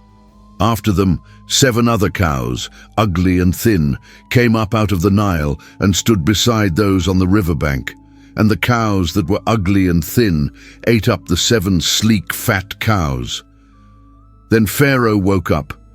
He fell asleep again and had a second dream. 7 heads of grain, healthy and good, were growing on a single stalk. After them 7 other heads of grain sprouted, thin and scorched by the east wind. The thin heads of grain swallowed up the 7 healthy full heads. Then Pharaoh woke up. It had been a dream. In the morning his mind was troubled, so he sent for all the magicians and wise men of Egypt. Pharaoh told them his dreams, but no one could interpret them for him. Then the chief cupbearer said to Pharaoh, "Today I am reminded of my shortcomings. Pharaoh was once angry with his servants, and he imprisoned me and the chief baker in the house of the captain of the guard. Each of us had a dream the same night, and each dream had a meaning of its own. Now a young Hebrew was there with us, a servant of the captain of the guard. We told him our dreams, and he interpreted them for us, giving each man the interpretation of his dream, and things turned out exactly as he interpreted them to us. I was restored to my position, and the other man was hanged. So Pharaoh sent for Joseph, and he was quickly brought from the dungeon. When he had shaved and changed his clothes, he came before Pharaoh. Pharaoh said to Joseph, "I had a dream, and no one can interpret it. But I have heard it said of you that when you hear a dream you can interpret it." "I cannot do it," Joseph replied to Pharaoh, "but God will give Pharaoh the answer he desires." Then Pharaoh said to Joseph, "In my dream I was standing on the bank of the Nile, when out of the river there came up 7 cows, fat and sleek, and they grazed among the reeds. After them 7 other cows came up, scrawny and very ugly and lean. I had never seen such ugly cows in all the land of Egypt. The lean, ugly cows ate up the 7 fat cows that came up first. But even after they ate them, no one could tell that they had done so. They looked just as ugly as before. Then I woke up. In my dream, I saw 7 heads of grain, full and good, growing on a single stalk. After them 7 other heads sprouted, withered and thin and scorched by the east wind. The thin heads of grain swallowed up the 7 good heads. I told this to the magicians, but none of them could explain it to me." Then Joseph said to Pharaoh, "The dreams of Pharaoh are one and the same. God has revealed to Pharaoh what he is about to do. The 7 good cows are 7 years, and the 7 good heads of grain are 7 years. It is one and the same dream. The 7 lean, ugly cows that came up afterward are 7 years, and so are the 7 worthless heads of grain scorched by the east wind. They are 7 years of famine. It is just as I said to Pharaoh. God has shown Pharaoh what he is about to do. 7 years of great abundance are coming throughout the land of Egypt, but 7 years of famine will follow them. Then all the abundance in Egypt will be forgotten, and the famine will ravage the land. The abundance in the land will not be remembered, because the famine that follows it will be so severe. The reason the dream was given to Pharaoh in 2 forms is that the matter has been firmly decided by God, and God will do it soon. And now let Pharaoh look for a discerning and wise man and put him in charge of the land of Egypt. Let Pharaoh appoint commissioners over the land to take 1/5 of the harvest of Egypt during the 7 years of abundance. They should collect all the food of these good years that are coming and store up the grain under the authority of Pharaoh to be kept in the cities for food. This food should be held in reserve for the country, to be used during the 7 years of famine that will come upon Egypt, so that the country may not be ruined by the famine." The plan seemed good to Pharaoh and to all his officials. So Pharaoh asked them, "Can we find anyone like this man? One in whom is the Spirit of God?" Then Pharaoh said to Joseph, "Since God has made all this known to you, there is no one so discerning and wise as you. You shall be in charge of my palace, and all my people are to submit to your orders. Only with respect to the throne will I be greater than you." So Pharaoh said to Joseph, "I hereby put you in charge of the whole land of Egypt." Then Pharaoh took his signet ring from his finger and put it on Joseph's finger. He dressed him in robes of fine linen and put a gold chain around his neck. He had him ride in a chariot as his second in command, and men shouted before him, "Make way." Thus he put him in charge of the whole land of Egypt. Then Pharaoh said to Joseph, "I am Pharaoh, but without your word no one will lift hand or foot in all Egypt." Pharaoh gave Joseph the name Zaphenath-Paneah, and gave him Asenath, daughter of Potiphar, priest of On, to be his wife. And Joseph went throughout the land of Egypt. Joseph was 30 years old when he entered the service of Pharaoh, king of Egypt. And Joseph went out from Pharaoh's presence and traveled throughout Egypt. During the 7 years of abundance, the land produced plentifully. Joseph collected all the food produced in those 7 years of abundance in Egypt and stored it in the cities. In each city, he put the food grown in the fields surrounding it. Joseph stored up huge quantities of grain, like the sand of the sea. It was so much that he stopped keeping records because it was beyond measure. Before the years of famine came, 2 sons were born to Joseph by Asenath, daughter of Potiphar, priest of On. Joseph named his firstborn Manasseh and said, "It is because God has made me forget all my trouble and all my father's household." The second son he named Ephraim and said, "It is because God has made me fruitful in the land of my suffering." The 7 years of abundance in Egypt came to an end, and the 7 years of famine began, just as Joseph had said. There was famine in all the other lands, but in the whole land of Egypt there was food. When all Egypt began to feel the famine, the people cried to Pharaoh for food. Then Pharaoh told all the Egyptians, "Go to Joseph and do what he tells you." When the famine had spread over the whole country, Joseph opened all the storehouses and sold grain to the Egyptians, for the famine was severe throughout Egypt. And all the countries came to Egypt to buy grain from Joseph, because the famine was severe in all the world. When Jacob learned that there was grain in Egypt, he said to his sons, "Why do you just keep looking at each other?" He continued, "I have heard that there is grain in Egypt. Go down there and buy some for us, so that we may live and not die." Then 10 of Joseph's brothers went down to buy grain from Egypt, but Jacob did not send Benjamin, Joseph's brother, with the others, because he was afraid that harm might come to him. So Israel's sons were among those who went to buy grain, for the famine was in the land of Canaan also. Now Joseph was the governor of the land, the one who sold grain to all its people. So when Joseph's brothers arrived, they bowed down to him with their faces to the ground. As soon as Joseph saw his brothers, he recognized them, but he pretended to be a stranger and spoke harshly to them. "Where do you come from?" he asked. "From the land of Canaan," they replied, "to buy food." Although Joseph recognized his brothers, they did not recognize him. Then he remembered his dreams about them and said to them, "You are spies. You have come to see where our land is unprotected." "No, my lord," they answered. "Your servants have come to buy food. We are all the sons of one man. Your servants are honest men, not spies." "No," he said to them, "you have come to see where our land is unprotected." But they replied, "Your servants were 12 brothers, the sons of one man, who lives in the land of Canaan. The youngest is now with our father, and one is no more." Joseph said to them, "It is just as I told you. You are spies. And this is how you will be tested. As surely as Pharaoh lives, you will not leave this place unless your youngest brother comes here. Send one of your number to get your brother. The rest of you will be kept in prison, so that your words may be tested to see if you are telling the truth. If you are not, then as surely as Pharaoh lives, you are spies." And he put them all in custody for 3 days. On the 3rd day, Joseph said to them, "Do this and you will live, for I fear God.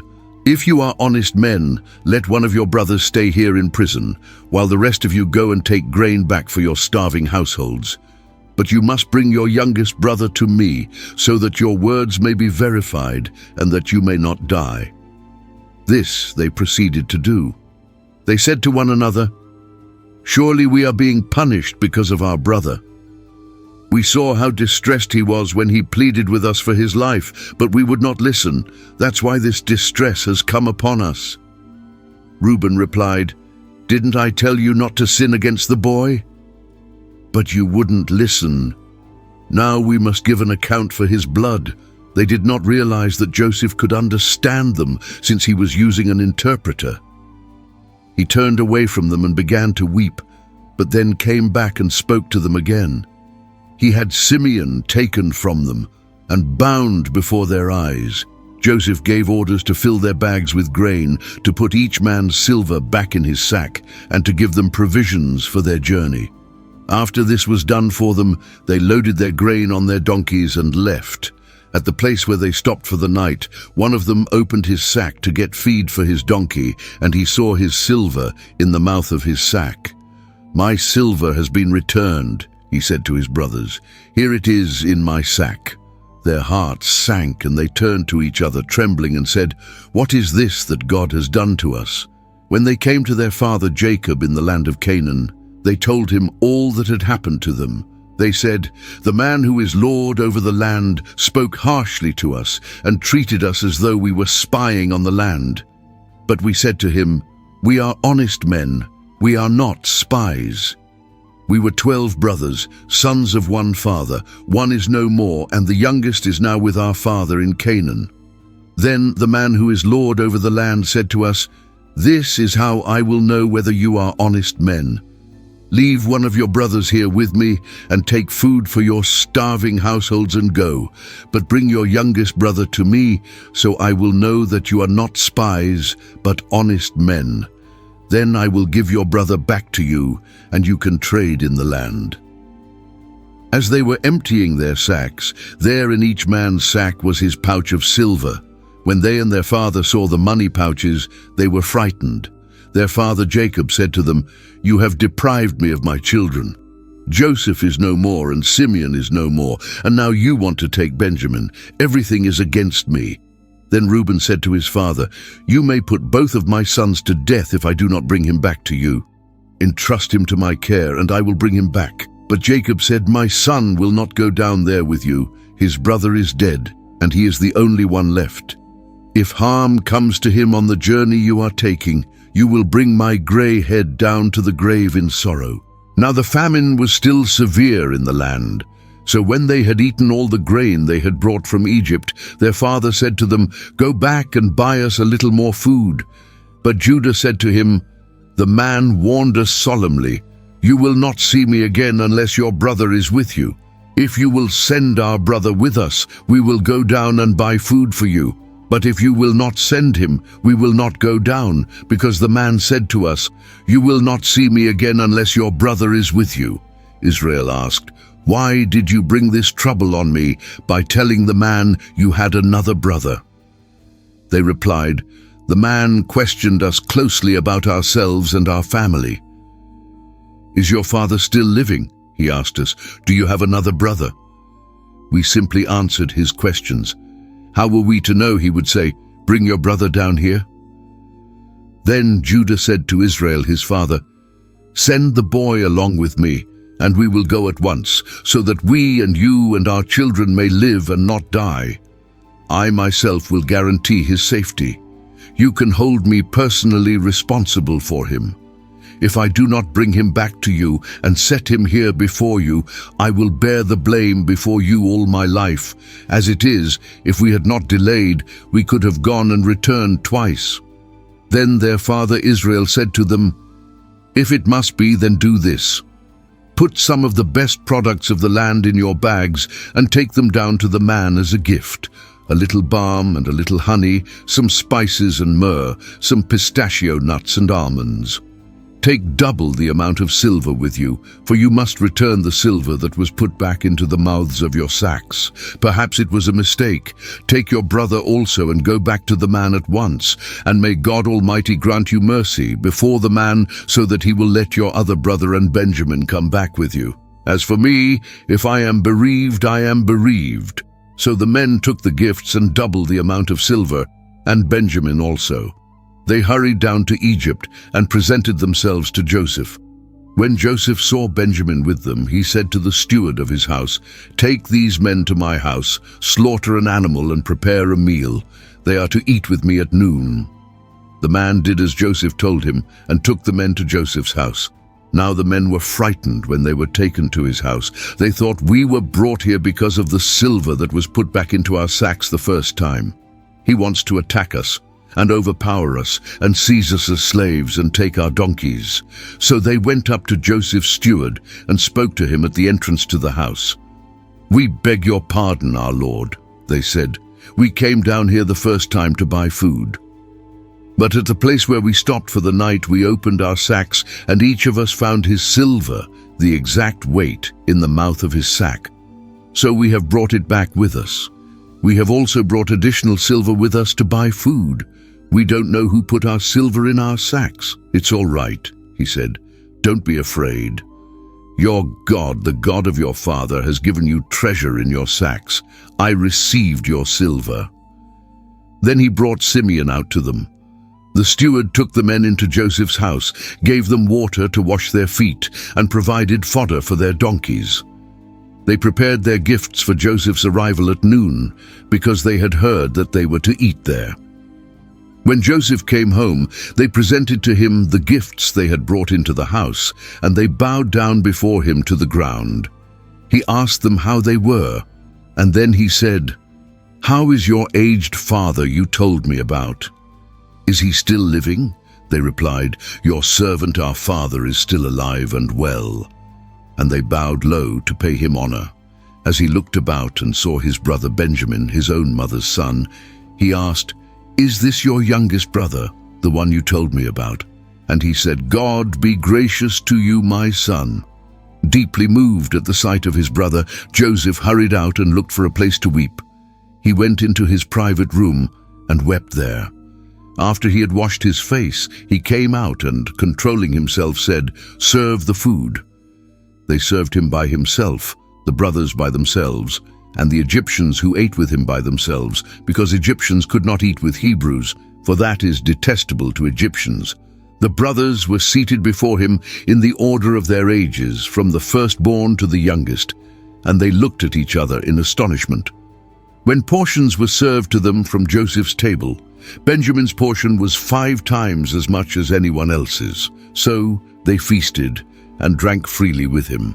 Now Joseph gave these instructions to the steward of his house: "Fill the men's sacks with as much food as they can carry, and put each man's silver in the mouth of his sack.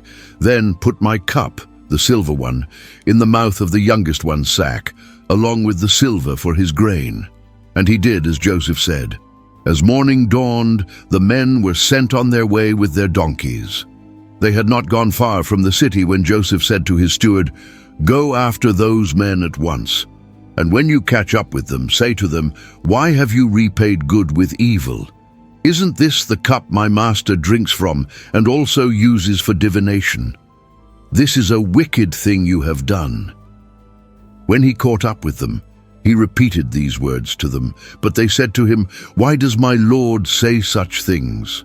Far be it from your servants to do anything like that. We even brought back to you from the land of Canaan the silver we found inside the mouths of our sacks. So why would we steal silver or gold from your master's house? If any of your servants is found to have it, he will die, and the rest of us will become my lord's slaves." "Very well then," he said, "let it be as you say.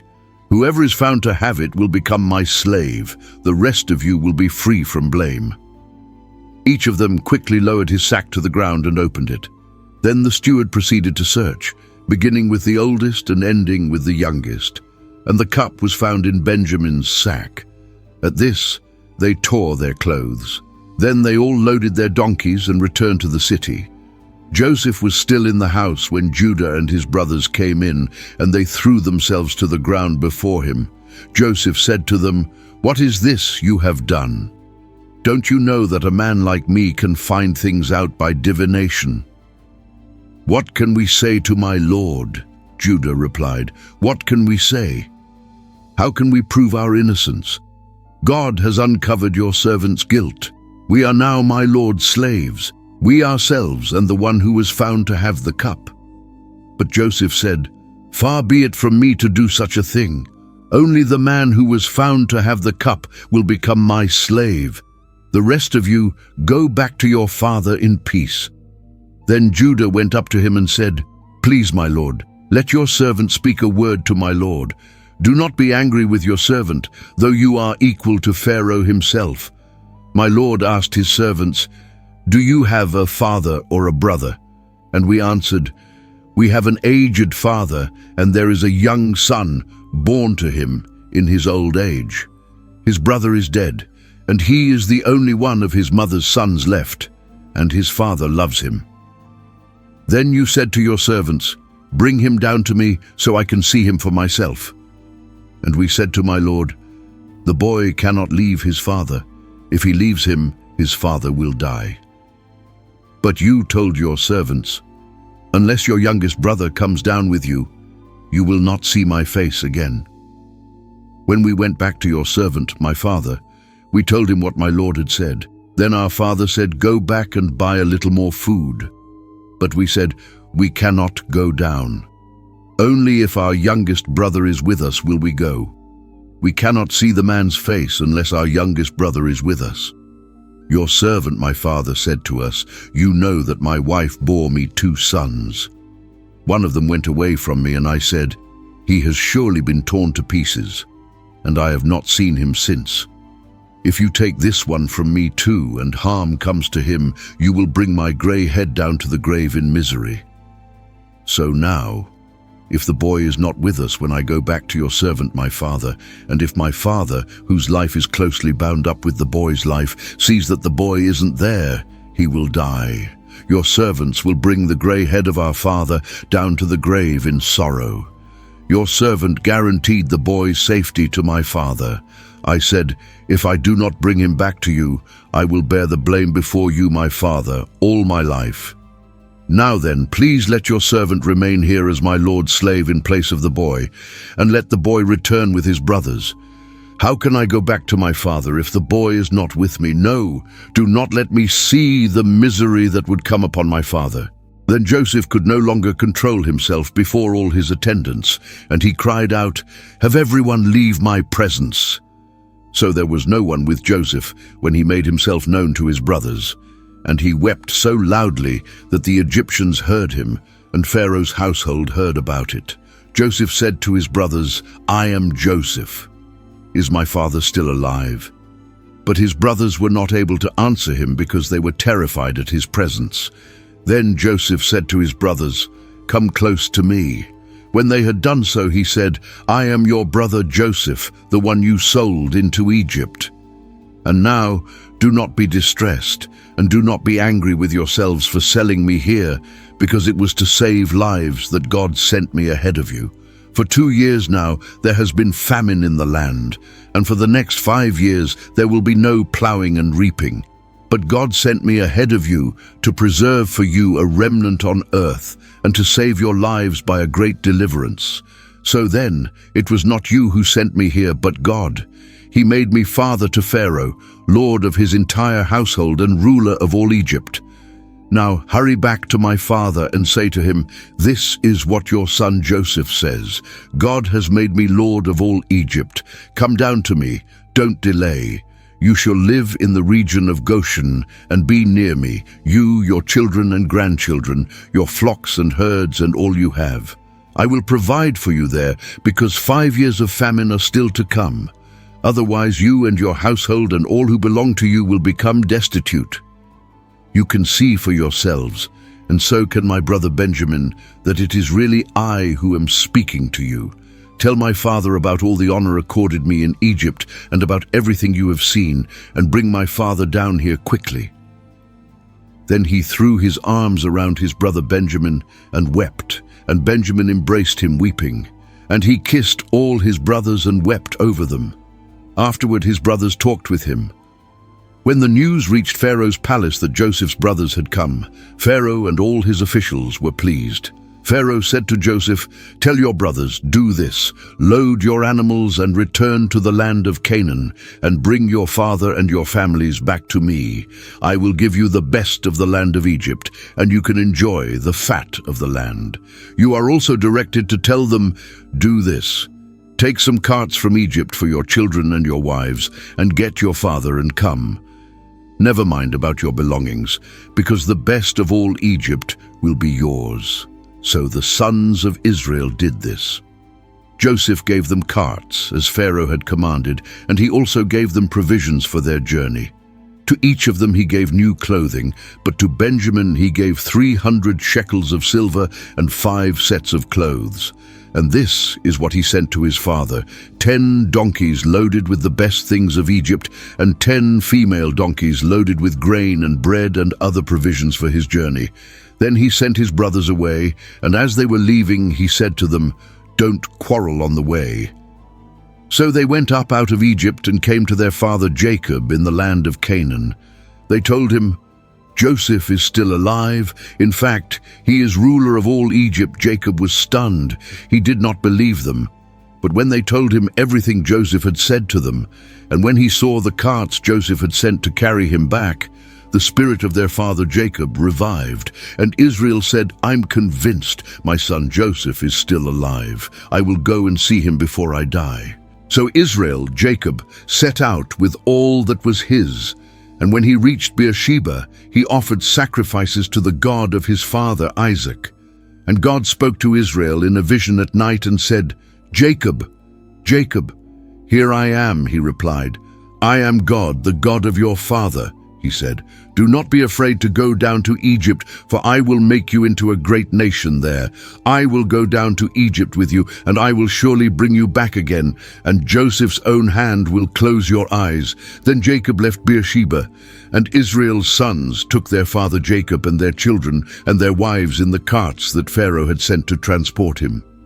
They also took with them their livestock and the possessions they had acquired in Canaan, and Jacob and all his offspring went to Egypt. He took with him to Egypt his sons and grandsons and his daughters and granddaughters, all his offspring. These are the names of the Israelites, Jacob and his descendants, who went to Egypt: Reuben, the firstborn of Jacob. The sons of Reuben: Hanok, Palu, Hezron, and Carmi. The sons of Simeon: Jemuel, Jamin, Ohad, Jachin, Zohar, and Shaul, the son of a Canaanite woman. The sons of Levi: Gershon, Kohath, and Merari. The sons of Judah: Onan, Shelah, Perez, and Zerah, but and Onan had died in Canaan. The sons of Perez: Hezron and Hamul. The sons of Issachar: Tola, Puah, Jashub, and Shimron. The sons of Zebulun: Sered, Elon, and Jalil. These were the sons Leah bore to Jacob in Paddan Aram, besides his daughter Dinah. Altogether the sons and daughters of Jacob by Leah numbered 33. The sons of Gad: Zephon, Hagi, Shuni, Esbon, Eri, Arodi, and Areli. The sons of Asher: Imnah, Ishva, Ishvi, Beriah, and their sister Sarah. The sons of Beriah: Heber and Malchiel. These were the children born to Jacob by Zilpah, whom Laban had given to his daughter Leah, 16 in all. The sons of Jacob's wife Rachel: Joseph and Benjamin. In Egypt, Manasseh and Ephraim were born to Joseph by Asenath, daughter of Potiphar, priest of On. The sons of Benjamin: Bela, Becher, Ashbel, Gera, Naaman, Ehi, Rosh, Muppim, Huppim, and Ard. These were the sons of Rachel who were born to Jacob, 14 in all. The son of Dan: Hushim. The sons of Naphtali: Jahziel, Guni, Jezer, and Shillem. These were the sons born to Jacob by Bilhah, whom Laban had given to his daughter Rachel, 7 in all. All those who went to Egypt with Jacob, those who were his direct descendants, not counting his sons' wives, numbered 66 persons. With the 2 sons who had been born to Joseph in Egypt, the members of Jacob's family, which went to Egypt, were 70 in all. Now Jacob sent Judah ahead of him to Joseph to get directions to Goshen. When they arrived in the region of Goshen, Joseph had his chariot made ready and went to Goshen to meet his father Israel. As soon as Joseph appeared before him, he threw his arms around his father and wept for a long time.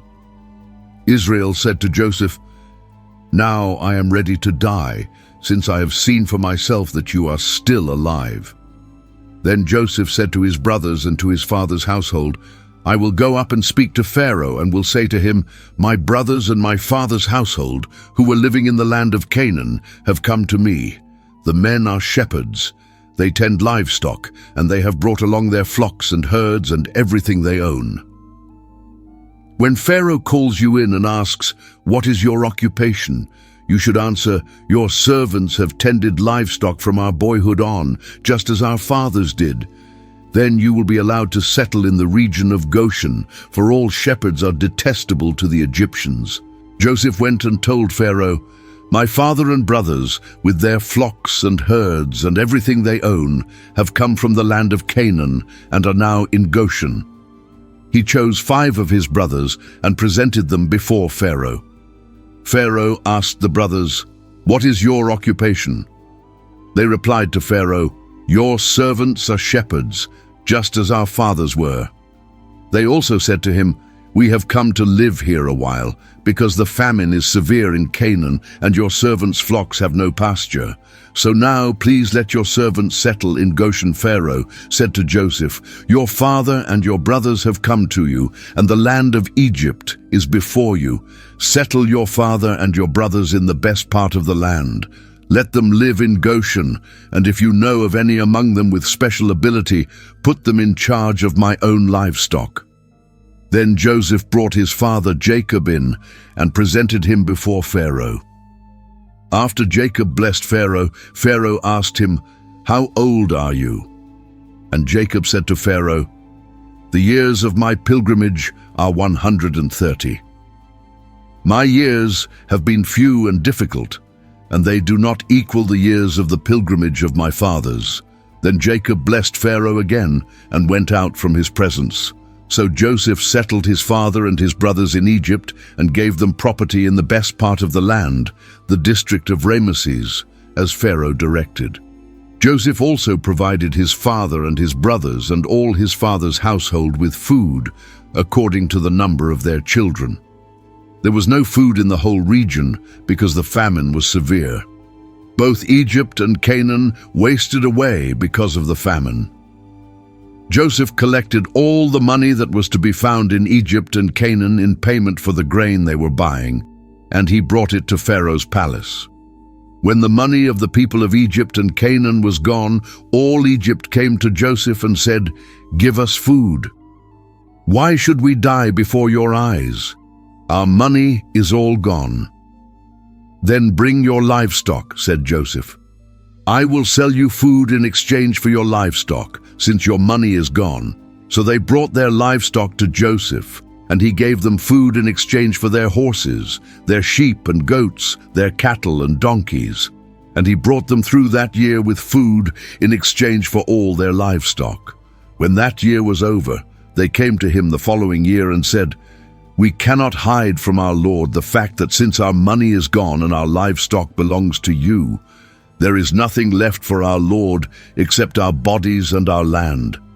Why should we perish before your eyes, we and our land as well? Buy us and our land in exchange for food, and we with our land will be in bondage to Pharaoh. Give us seed so that we may live and not die, and that the land may not become desolate." So Joseph bought all the land in Egypt for Pharaoh.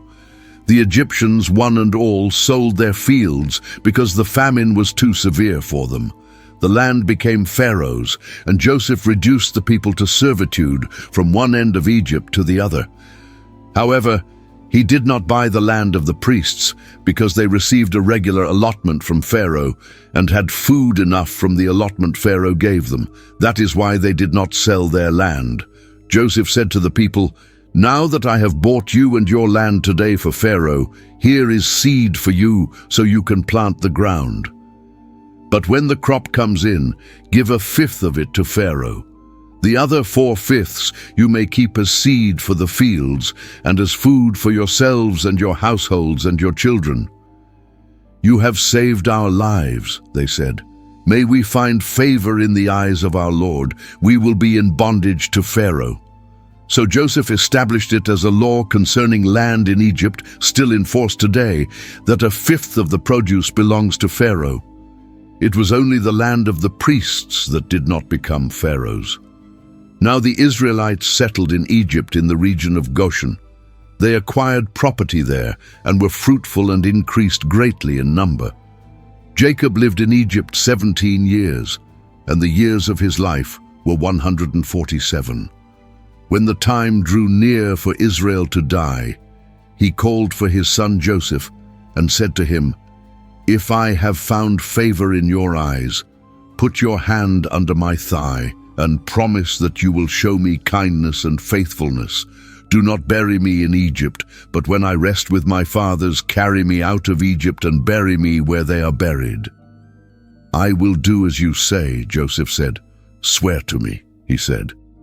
Then Joseph swore to him, and Israel worshipped as he leaned on the top of his staff. Sometime later, Joseph was told, "Your father is ill." So he took his 2 sons, Manasseh and Ephraim, along with him.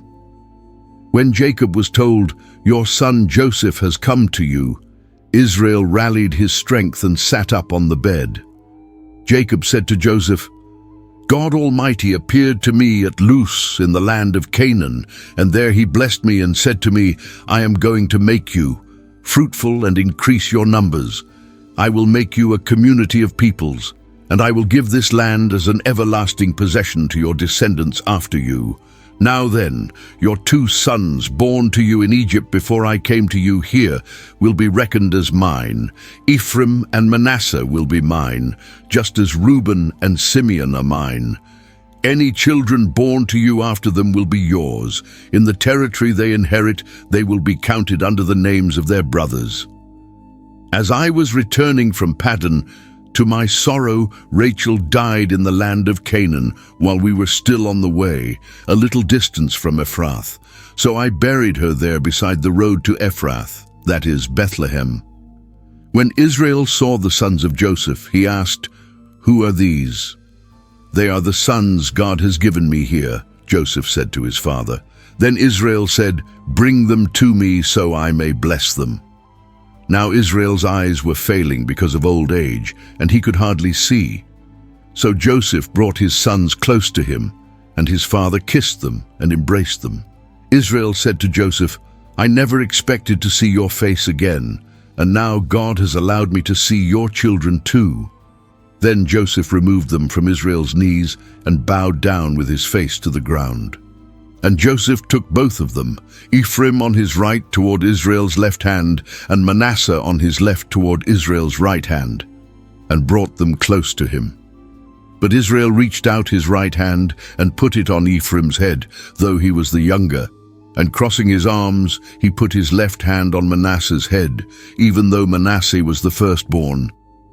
Then he blessed Joseph and said, 'May the God before whom my fathers Abraham and Isaac walked, the God who has been my shepherd all my life to this day, the angel who has delivered me from all harm, may he bless these boys. May they be called by my name and the names of my fathers Abraham and Isaac, and may they increase greatly upon the earth.' When Joseph saw his father placing his right hand on Ephraim's head, he was displeased. So he took hold of his father's hand to move it from Ephraim's head to Manasseh's head. Joseph said to him, 'No, my father, this one is the firstborn. Put your right hand on his head.' But his father refused and said, 'I know, my son, I know. He too will become a people, and he too will be great. Nevertheless, his younger brother will be greater than he, and his descendants will become a group of nations.' He blessed them that day and said, 'In your name will Israel pronounce this blessing. May God make you like Ephraim and Manasseh.' So he put Ephraim ahead of Manasseh. Then Israel said to Joseph, 'I am about to die, but God will be with you and take you back to the land of your fathers. And to you, as one who is over your brothers, I give the ridge of land I took from the Amorites with my sword and my bow.' Then Jacob called for his sons and said, 'Gather around, so I can tell you what will happen to you in days to come. Assemble and listen, sons of Jacob. Listen to your father Israel. Reuben, you are my firstborn, my might, the first sign of my strength, excelling in honor, excelling in power. Turbulent as the waters, you will no longer excel, for you went up onto your father's bed, onto my couch, and defiled it. Simeon and Levi are brothers, their swords are weapons of violence. Let me not enter their council, let me not join their assembly, for they have killed men in their anger and hamstrung oxen as they pleased. Cursed be their anger, so fierce, and their fury so cruel. I will scatter them in Jacob and disperse them in Israel. Judah, your brothers will praise you. Your hand will be on the neck of your enemies. Your father's sons will bow down to you. You are a lion's cub, O Judah. You return from the prey, my son. Like a lion he crouches and lies down, like a lioness, who dares to rouse him?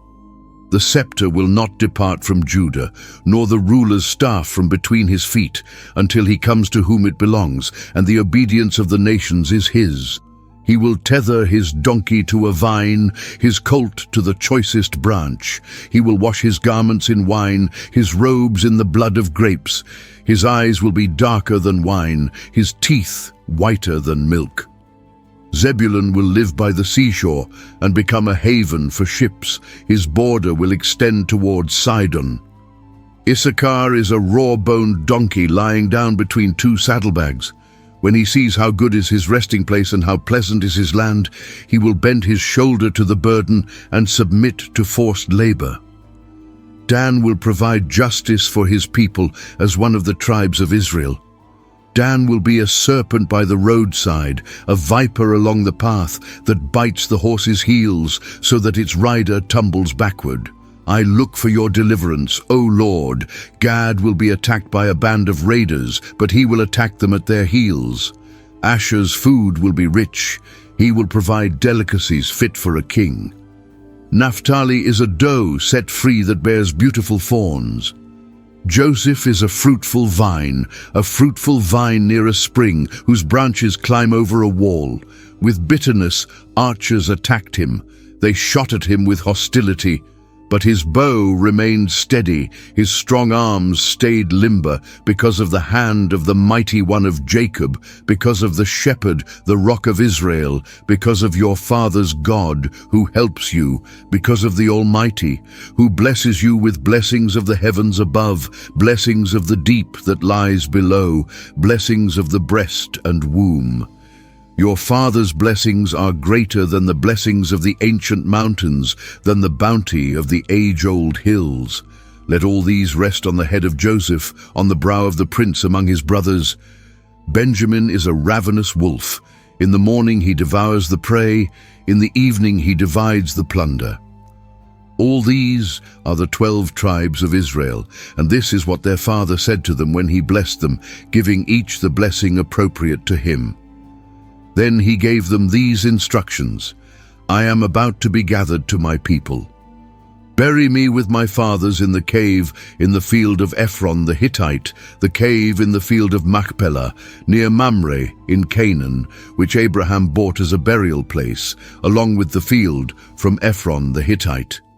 There Abraham and his wife Sarah were buried, there Isaac and his wife Rebekah were buried, and there I buried Leah. The field and the cave in it were bought from the Hittites. When Jacob had finished giving instructions to his sons, he drew his feet up into the bed, breathed his last, and was gathered to his people.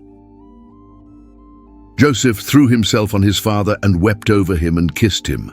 Then Joseph directed the physicians in his service to embalm his father Israel. So the physicians embalmed him, taking a full 40 days, for that was the time required for embalming. And the Egyptians mourned for him 70 days. When the days of mourning had passed, Joseph said to Pharaoh's court, If I have found favor in your eyes, speak to Pharaoh for me. Tell him, my father made me swear an oath and said, I am about to die.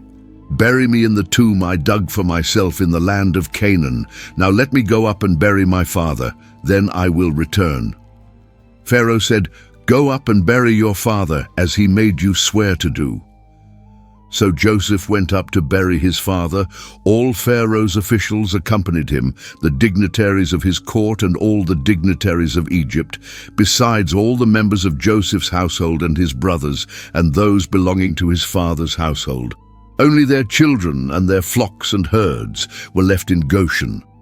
Chariots and horsemen also went up with him. It was a very large company.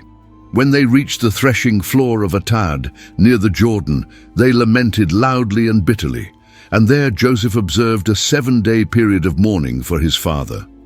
When the Canaanites who lived there saw the mourning at the threshing floor of Atad, they said, "The Egyptians are holding a solemn ceremony of mourning. That is why that place near the Jordan is called Abel Mizraim." So Jacob's sons did as he had commanded them. They carried him to the land of Canaan and buried him in the cave in the field of Machpelah near Mamre, which Abraham had bought as a burial place along with the field from Ephron the Hittite. After burying his father, Joseph returned to Egypt, together with his brothers and all the others who had gone with him to bury his father. When Joseph's brothers saw that their father was dead, they said, "What if Joseph holds a grudge against us and pays us back for all the wrongs we did to him?" So they sent word to Joseph, saying, "Your father left these instructions before he died. This is what you are to say to Joseph. I ask you to forgive your brothers the sins and the wrongs they committed in treating you so badly. Now please forgive the sins of the servants of the God of your father." When their message came to him, Joseph wept. His brothers then came and threw themselves down before him. "We are your slaves," they said. But Joseph said to them, "Don't be afraid. Am I in the place of God? You intended to harm me, but God intended it for good to accomplish what is now being done, the saving of many lives. So then, don't be afraid. I will provide for you and your children." And he reassured them and spoke kindly to them. Joseph stayed in Egypt along with all his father's family. He lived 110 years and saw the 3rd generation of Ephraim's children. Also, the children of Machir, son of Manasseh, were placed at birth on Joseph's knees. Then Joseph said to his brothers, "I am about to die. But God will surely come to your aid and take you up out of this land to the land he promised on oath to Abraham, Isaac, and Jacob."